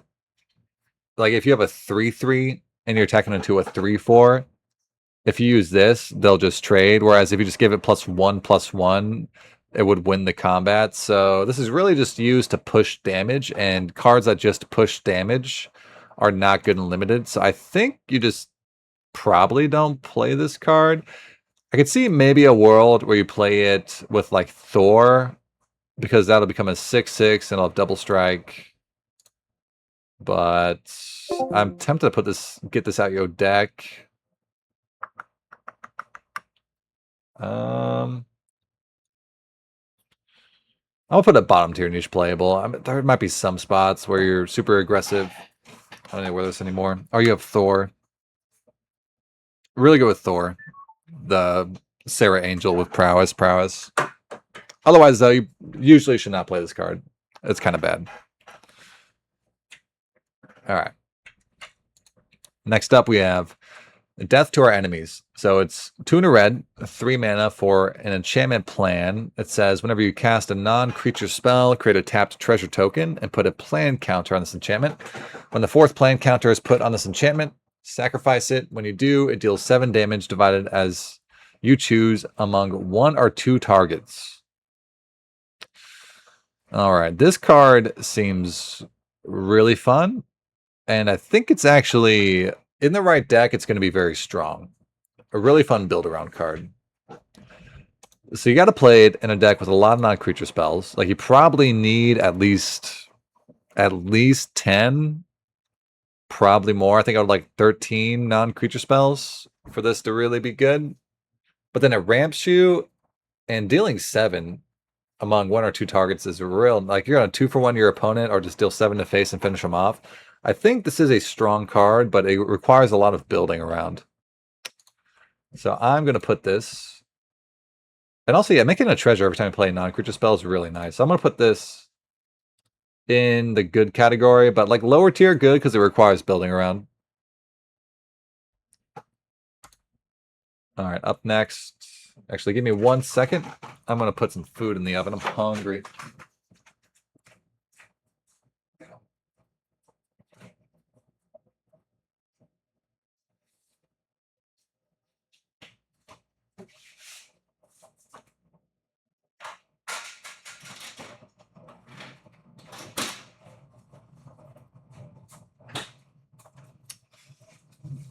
All right. Up next, we have Evil's Thrall. 3 mana for a sorcery. Gain control of target creature until end of turn. If you control a villain with greater mana value than that creature, gain control of that creature until the end of your next turn instead. Untap that creature against haste until end of turn. Until the end of your next turn. Okay. So let's say you have a 4 mana value villain out. You steal their 3-drop. You attack with it. Go to your next turn, you can attack with it again. A really cool card if there's like a Steal and Sack theme in the set, which there is like a loose theme you can do that with. There's a couple cards that let you sack creatures. I think it's a little like I'm not a huge fan of Act of Treason cards unless there's a heavy sacrifice theme in the set. Like that Act of Treason variant was really good in Duskmourn and the red-black deck because there's a lot of ways to sacrifice stuff. I don't know if there's enough in this set to justify this card. It's really nice if you steal a creature for 2 turns, but I think it's like the definition of niche playable. There's some decks where you can make it work, but I think I advise you to usually not play this card. Like in very aggressive decks, you can play it. And decks where you can sacrifice the creature, you can play it. It's actually really good with sacrifice outlets because you can sack it on the next turn or on the next turn. So you steal it, attack, and you don't have enough mana to sack it. You can wait till the next turn and sack it. So it might be it's a fun build around card, but I think it definitely doesn't go in most decks. If you just never play this card, you're probably better off, but sometimes you can make it work. Up next is Truck Toss. So it's 2 red, 4 mana for an instant. The spell costs 2 less to cast if you control a vehicle. Truck Toss deals 4 damage to any target. So it's a burn spell that can go face or hit a creature. I have not seen... Like, there's been very few vehicles in the set, right? Let me just double check. There's this guy and this guy. Yeah, there's 2 vehicles that I've seen at common and uncommon, and they're both bad. So this is going to cost 4 mana a vast, like 95% of the time. So I'm just going to ignore this top line of text. I think it's irrelevant. It's kind of this flavor text. But a 4 mana deal 4 to anything, I think is a good card. It trades fine. Like it trades even or up on mana value. Especially in this set, there's a lot of 5 mana 4/4s. So I think you're always playing this in red decks. But I think it's just good. Like bottom tier good. Because it is a little clunky, but it being able to go face is pretty nice upside.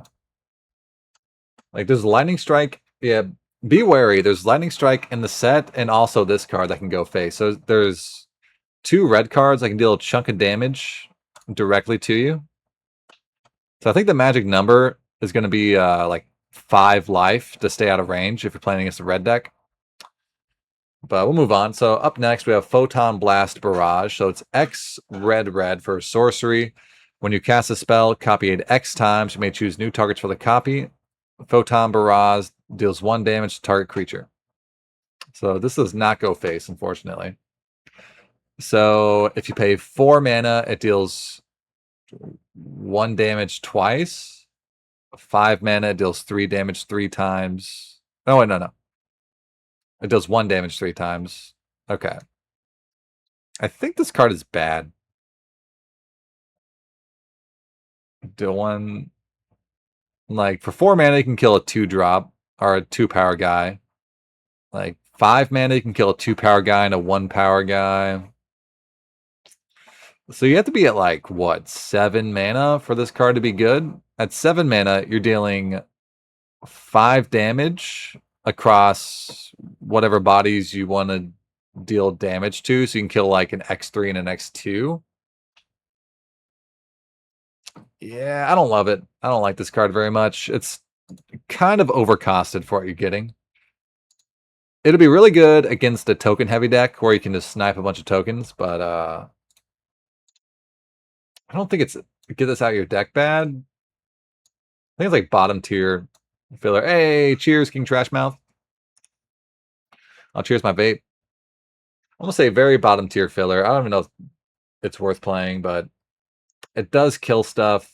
You probably want to spend at least 7 mana on it for it to be good. So, like, really bad in the early game. All right, up next, we have Human Torch, Johnny Storm.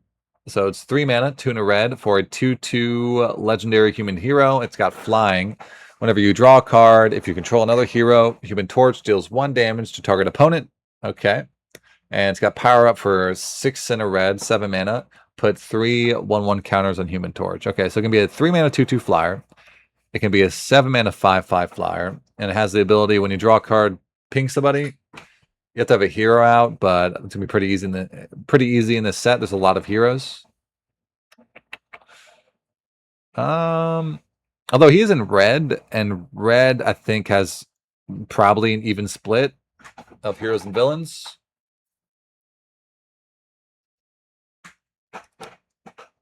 So this is often just gonna on your draw step deal 1 to opponent. I think this card's fine. It's like flexible. You can play in the late game as a big flyer. I actually do kind of like this guy. And it just deals damage to your opponent over time. This is a 3 mana 2/2 though, so it's easy to kill. But I think it's got enough upside. I'm fairly happy with it. I think it's just like higher tier filler. Like up here somewhere. Yeah, I don't think it's quite good category, but all right. And then we have Iron Fist, Living Weapon. So it's 2 and a red, 3 mana for a 2/3 legendary human warrior hero. Whenever you cast a spell that targets a creature you control, Iron Fist gains tap, deal damage equal to his power to any other target until end of turn. Okay. Using a pump spell on this guy is really nice. You pump his power up, and then you can tap him and kill a creature or hit your opponent. I think this card's actually pretty good. It requires a little bit of building around, but if you can set it up where you deal 2 to something, whatever you want, every turn cycle, that's going to be a really good card. Is it actually good? Is it good or filler is the question. I think in the red-white deck, you'll have an easy enough time triggering this. The heck? All right, hang on a second. Let me make sure. The ad played. Okay, whatever. Where'd I put this guy? I lost him. I lost him, fam. Where'd he go? Oh, here he is. Okay. I think he's good. I think this is actually a good card. You have to build around it, but it's a good build around. I'll put it like, let's put it lower. It's next to this guy, which I think is a good build around as well. And these artifact cards. This is like the spot for the good build arounds, but it doesn't go in every deck. All right, and then we have Jessica Jones, Private Eye. So it's 3 mana for a 2/3. It's a legendary human detective hero. It has tap, put a stun counter on Jessica Jones. Exile the top X cards of your library, where X is Jessica Jones' power. You may play those cards this turn. Really weird card. So 3 mana 2/3 is not great. But let's say, so turn 3, you play this card. Turn 4, you tap it, exile the top 2 cards, and put a stun counter on it, and you can play those. And then turn 5, it's still tapped. So every other turn, it draws you 2 cards. So it kind of does just draw you a card every turn on average. something like that. I mean, you do have to be able to play both cards. I kind of like this. I like this in like a grindier deck. It gives pretty nice card advantage, and if you pump it, you exile more cards. Actually, you know, I think this card's good. I think it's just good. It's a draw engine in red. The problem is you're never using it in combat, though. I think it's more of an enchantment than anything. But an enchantment that lets you exile the top 2 cards of your library every other turn and play them, I think is pretty good for 3 mana. I think it's a good card. I'm gonna stake my claim. This is a good card. I'll put it mid-tier good. Red has a lot of weird cards. But like right in the middle. All right.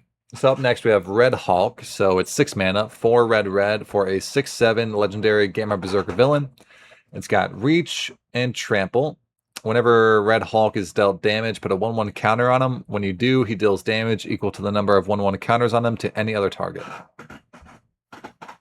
So he's okay, so you attack with Red Hulk. He's already hard to chump. You can't chump block him. He's trample.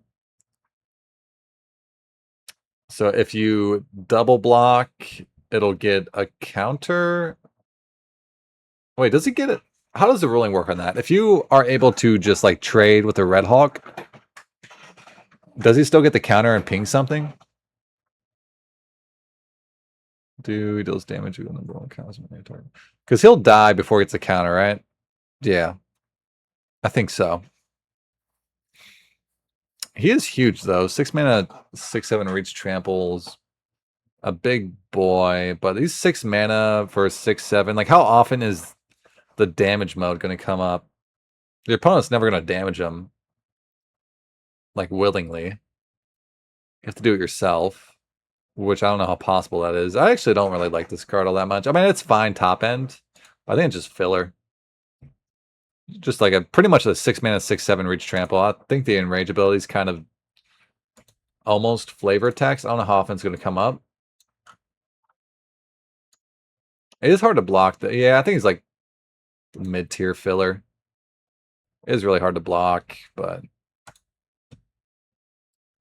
it would be more interesting if you didn't have trample and then your opponent has to chump him and then you get the ability, but without your opponent being able to chump it, I don't know if this ability really matters. All right, up next we have Misty Knight, Hero for Hire. So it's 2 mana, 1 in a red for a 3/1 legendary human detective hero. It's got the ability to tap, discard a card, draw a card for each card you've discarded this turn. It is interesting. So it works really well with Connive. But I mean, at the baseline, it's a 2 mana 3/1, which is fine. And then you can loot with it when you want to get more action. I think it's just a decent card. You're often going to play it. It's a good early threat with late game upside. I actually kind of like this card. I don't think it's good category, but it's like upper tier filler, I'd say. Maybe like very upper tier filler. Can't really go too wrong with the 2 mana 3/1 with types. Yeah, it's a hero. Okay. All right, wait 1 second. I think my food's gonna be done.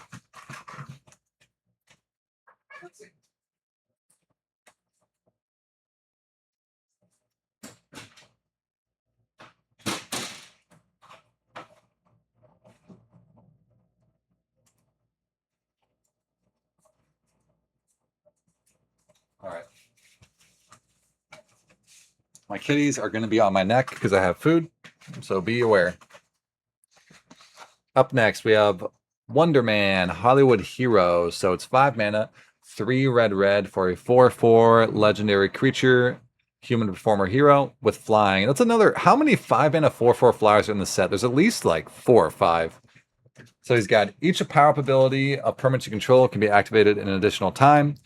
He's got power up 5 red, put 2 1/1 counters on Wonder Man. So it can be a 7 mana 6/6 or a 5 mana 4/4. And he lets you activate power up abilities in additional time. That includes himself as well. Wait, that includes himself. His probability. So he can be a 5-mana 4/4, a 7-mana 6/6, or a 9-mana. Right? Because it'll cost. What was it, a 9-mana 8/8? I think. Is that how it works? You pay 5 mana. Let's say you have 9 mana out. Pay 5 mana, play him. Pay 2 more mana, power him up, and then pay 2 more mana again, power him up. Okay, yeah, so he can be 5 mana 4/4, 7 mana 6/6, or 9 mana 8/8. He does scale pretty well at the game. And being able to activate power up abilities again is kind of nice because, like, you play him turn 5, turn 6, you play another power up guy, and you can activate the ability twice. It seems decent. Seems okay.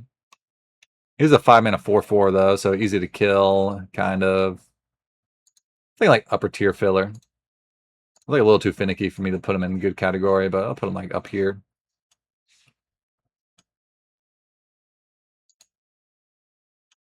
All right.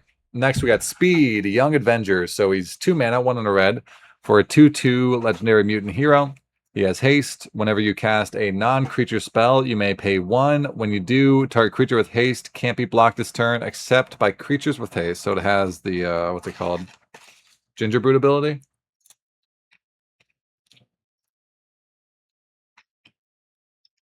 Oh, it's an ad playing? Okay, I'm gonna let this ad play. I'm just gonna eat some food.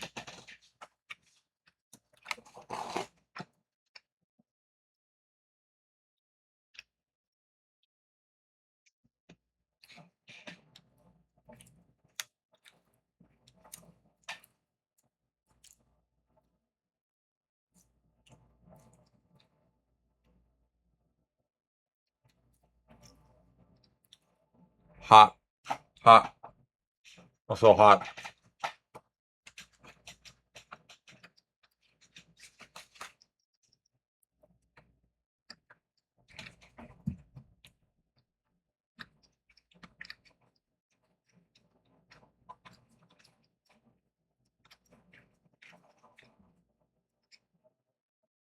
If anybody doesn't have an ad playing, I apologize.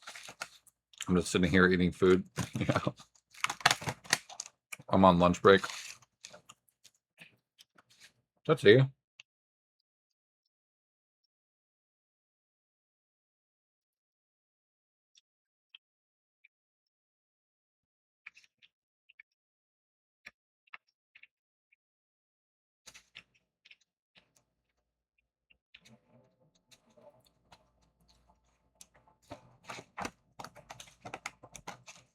The stream is actually unionized, and I'm required to take a lunch break.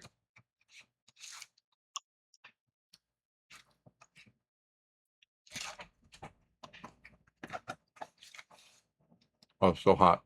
My tongue.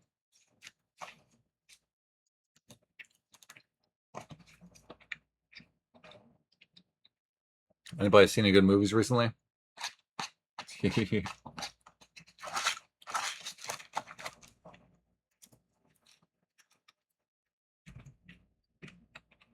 Let's see. Here you go, Tuts. There's a little piece of chicken.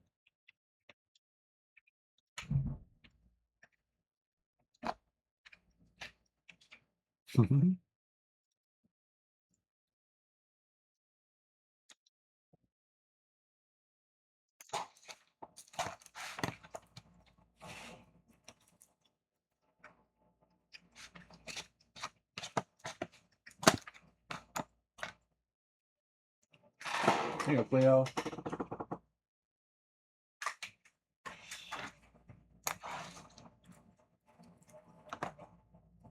Oh, so hot. Oh, so hot. Help. Hot.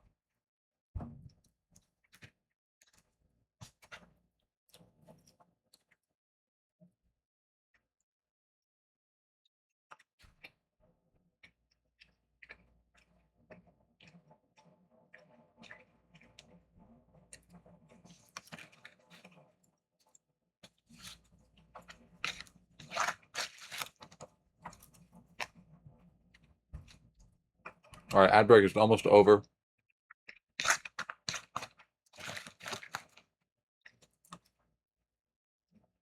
All right, we're back from the ads, guys. Welcome back. I'm eating food, but give me 1 second. All right, should be good. So sorry. I'm so hungry. All right, move on.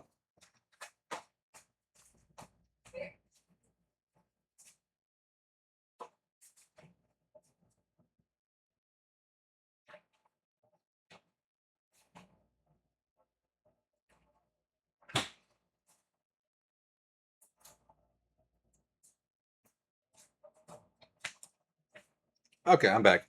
So up next, we have. Oh yeah, I'm on speed. So Speed Young Avenger, already read the card. 2 mana, 2/2 haste. And then if you cast a non-creature spell, you pay 1. When you do, a creature with haste can't be blocked. Okay. So you play him on turn 2. I mean, 2 mana, 2/2 haste is kind of just fine in an aggressive deck anyway. And it's got a little bit of upside. If you play a non-creature spell, you can tack 1 more mana on.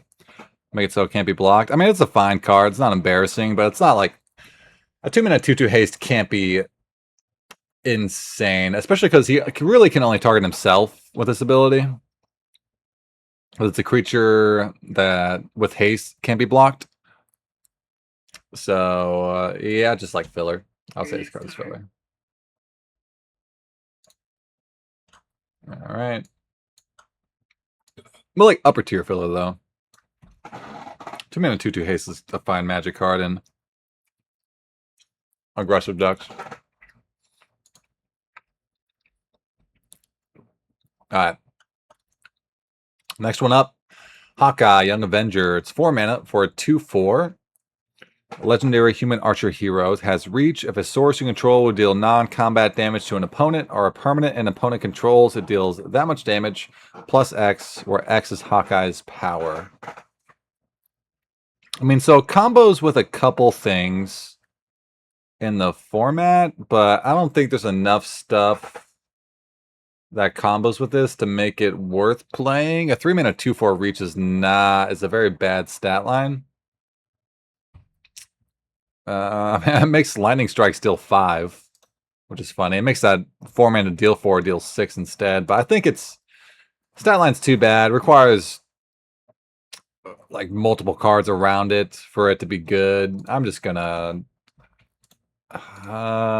like niche playable, bottom tier niche playable. Probably should usually just not play that card. All right, last red uncommon. So it's Loki, Loki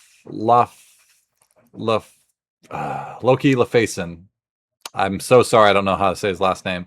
2 mana, 2/1, 1 in a red. For a legendary god, sorcerer, villain, his ability 1, when you cast your next instant or sorcery spell. Wait. 1, when you next cast an instant or sorcery spell with mana value less than or equal to Loki's power this turn, copy that spell and may choose new targets for the copy. And you can power it up for 5 mana. When you do, you put 2 1/1 counters on it. So it's a 2 mana 1/1 or a 5 mana 4/3 with an ability. So if you pay 5 mana for this, you're going to be able to copy less than or equal to. Okay. So you can copy 4 mana or less spells. This card's insane with Lightning Strike. It's another one, though, that just requires other things around it to be good, and the baseline is very bad. I think this is just not a great card. Yeah, like a 2 mana 2/1's horrible. 5 mana 4/3's horrible. I can see this being pretty bad. I'm gonna say niche playable, bottom tier. I guess above the 2/4, but yeah, I probably usually don't want to play that card. All right, we're almost done, guys. We're on green now. Green uncommons. Let me finish banana.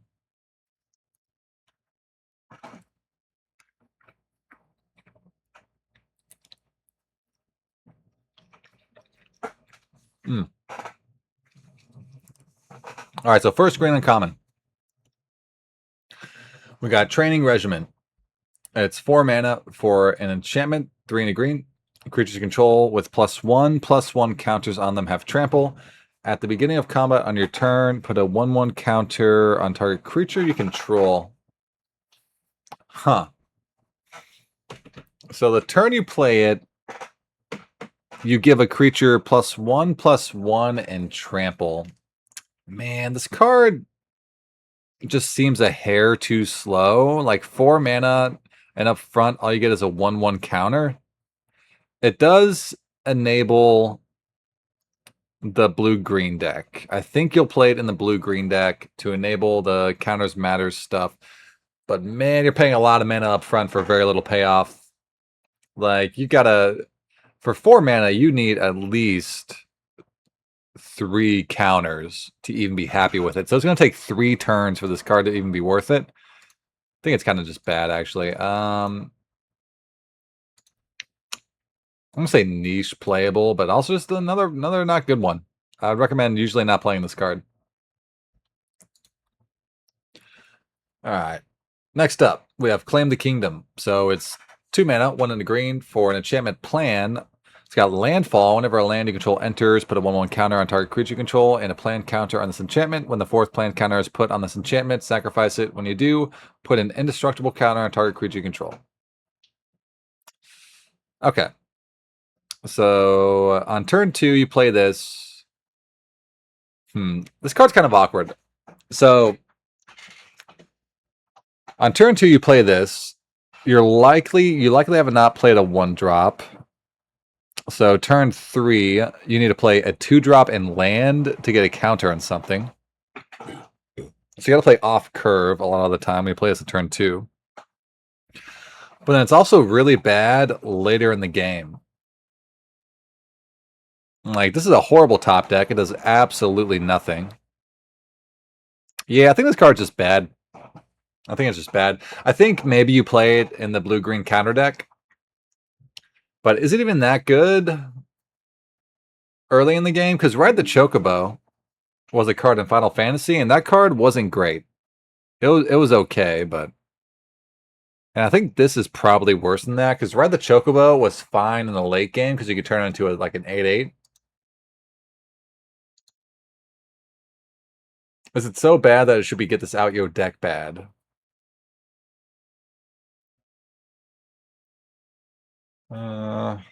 I mean, like, best case scenario is you play turn 1, play creature, turn 2, play this, turn 3, play 3, drop in a land, buff your 1-drop.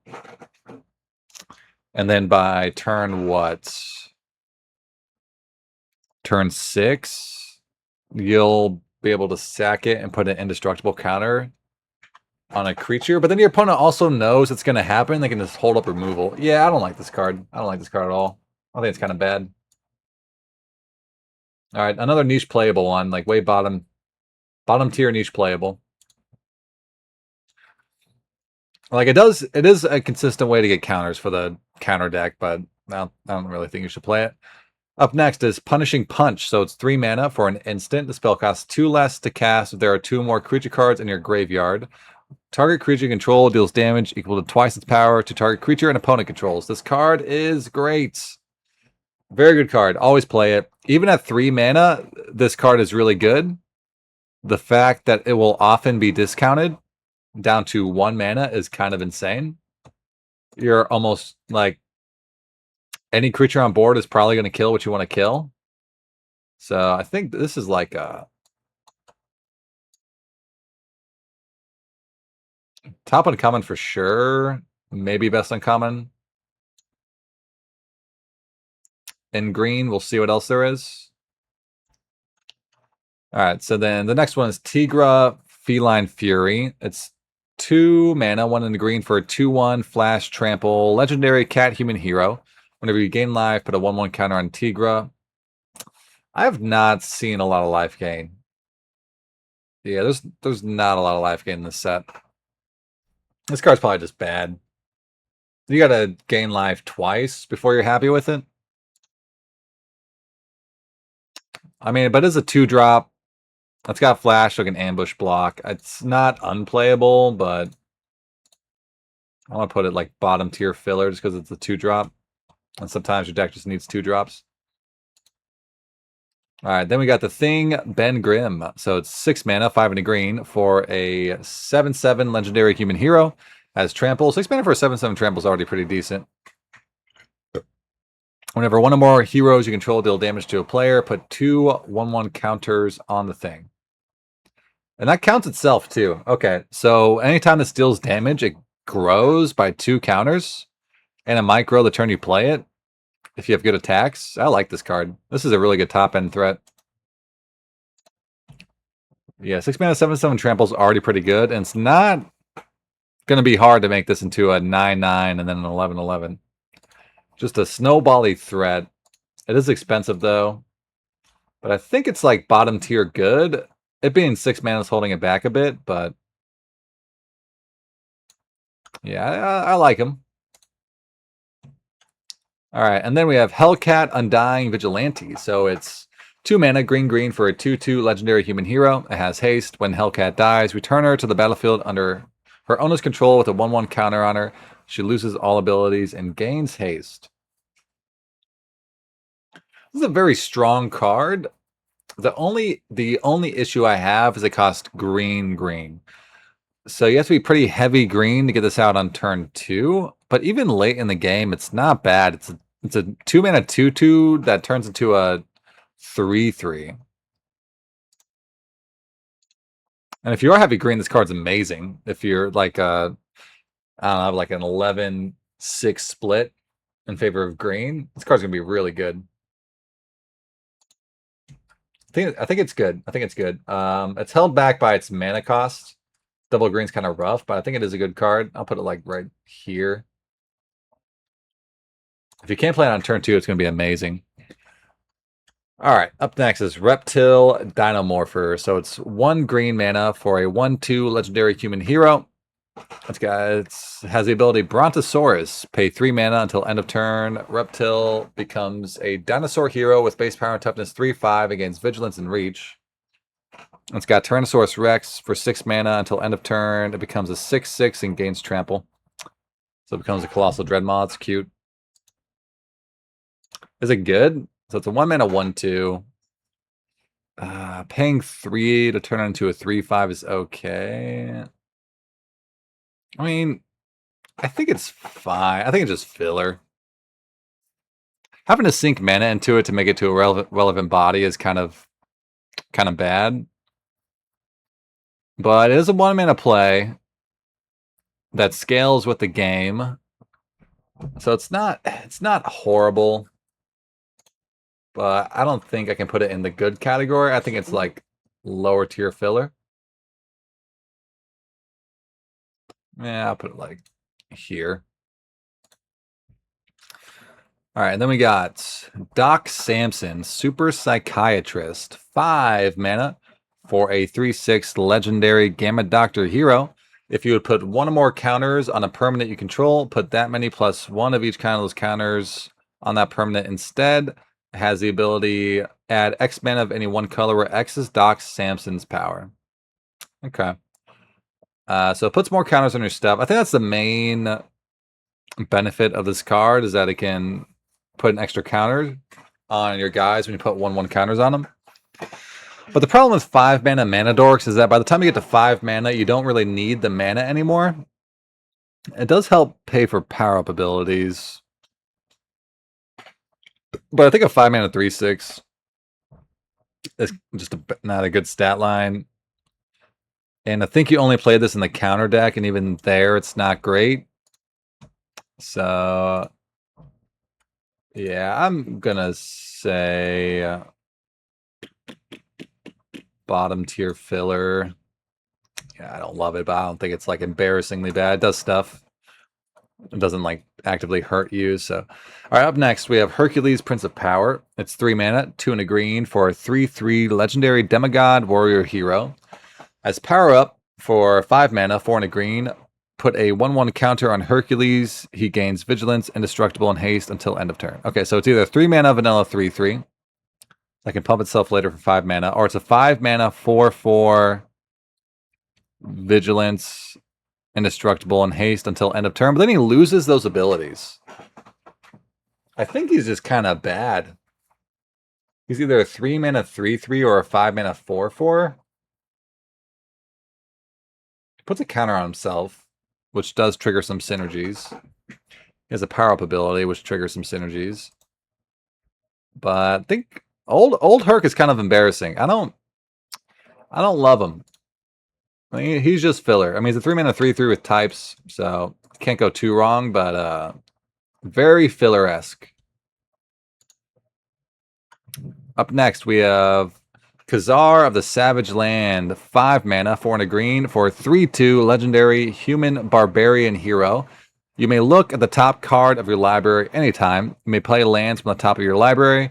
When Khazar enters, create Zabu, a legendary 2/2 green cat creature token with landfall. Whenever a land you control enters, put a 1/1 counter on Zabu. This card is absolutely cracked in half. What is this?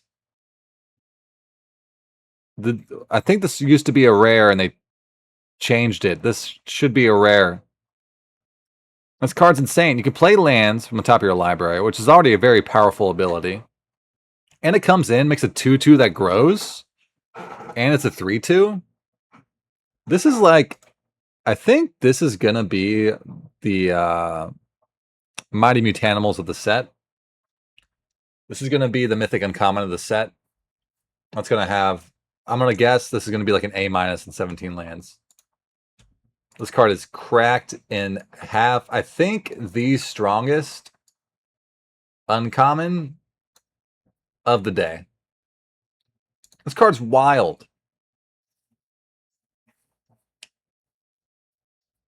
Yeah, this card's wild. It's got the whatever it's called, the Corsair Crewfix line of text where we play lands from top and makes a body when it enters. The body grows. This card's absolutely insane. Definitely, if you see this card first, pick it. Probably over a majority of the rares. All right, up next, we have White Tiger, Ava Ayala. I don't know if I said that right. It's 2 mana, 1 in the green for a 2/2. Legendary human hero. It's got power up for 6, 5 in the green. Put a 1/1 counter on White Tiger and create the Tiger God, a legendary 4/4 green cat god creature token with the Tiger God. Can't be blocked by more than one creature. So it's either a 2 mana 2/2, or it can be a 6 mana 3/3 that makes a 4/4. This card's also quite strong. Not as good as Khazar, but a very good card. It fills the curve out nice. Like if you need a 2-drop, you can play it. It's a 2 mana 2/2. It's whatever. But yeah, 6 mana for a 3/3 and a 4/4. Like, and the 4/4 has got like kind of pseudo evasion. That is a strong card. This is going to be one of the better uncommons in the set. I think. Yeah, this is like very good. I'm gonna put it up here. All right, and then we got She-Hulk, Jade Defender. So it's 4 mana, 3 in the green for a 4/4 legendary gamma hero. It's got reach and trample, and has the power-up ability for 6 mana, 4 green, destroy up to 1 target artifact or enchantment, put a 1/1 counter on She-Hulk. Okay, so it's either a 4 mana 4/4 reach trample, which is fine, or it's a 6 mana 5/5 reach trample that blows up an artifact or enchantment, which there's plans in the set. There's equipment running around. I think this is another good green uncommon. Just a good card. Stick it like upper tier good, I think. Actually, this might be a top uncommon.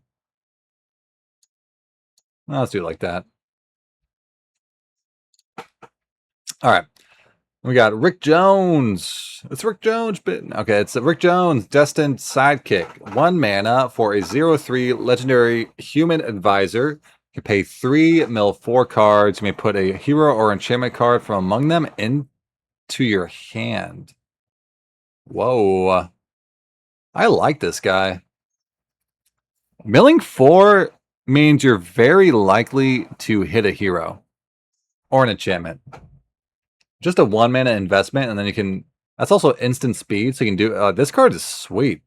Another really good green card. It's just a value engine. Actually, kind of wild. Oh, geez. Come on. It's freaking. Oh, there we go. I can mute it. Yeah, this card's wild. Another very good green uncommon. Stick it like up here. All right, now we got Mr. Hyde, Monster Within. It's a legendary human villain. It's a 2/2 for 3 mana, 2 and a green. At the beginning of your upkeep, choose one, put a 1/1 counter on Mr. Hyde, or remove a counter from a creature you control. If you do, draw a card. So it starts off as a 3 mana 2/2, but it gets you a lot of value if you untap with it. It triggers the 1/1 counter synergies. I think this only goes in the Simic deck, but I think this is going to be a good one in the Simic deck. You can start drawing cards off of it. You can grow it. Yeah. See, it's kind of slow. I feel like the Simic deck might be a little underpowered, but I think it'll be fine there. So let's put it... I'm just going to put it like high filler, I guess. Yeah, let's stick it there. I don't know if it goes anywhere else. Like it draws you a card every other turn. That's probably too slow. All right. Up next, we have the last uncommon of the day. It's Hulkling, Burgeoning Bruiser. 3 mana, 2 and a green for a 2/3 legendary Kree Skull hero. It's got vigilance. Whenever another creature you control enters, if it has greater power or toughness than Hulkling, put a 1/1 counter on Hulkling.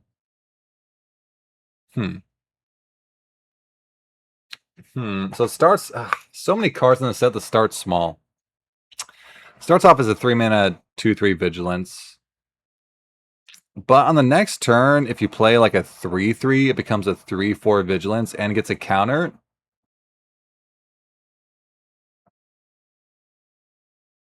It's going to be hard to get this above a 4/5.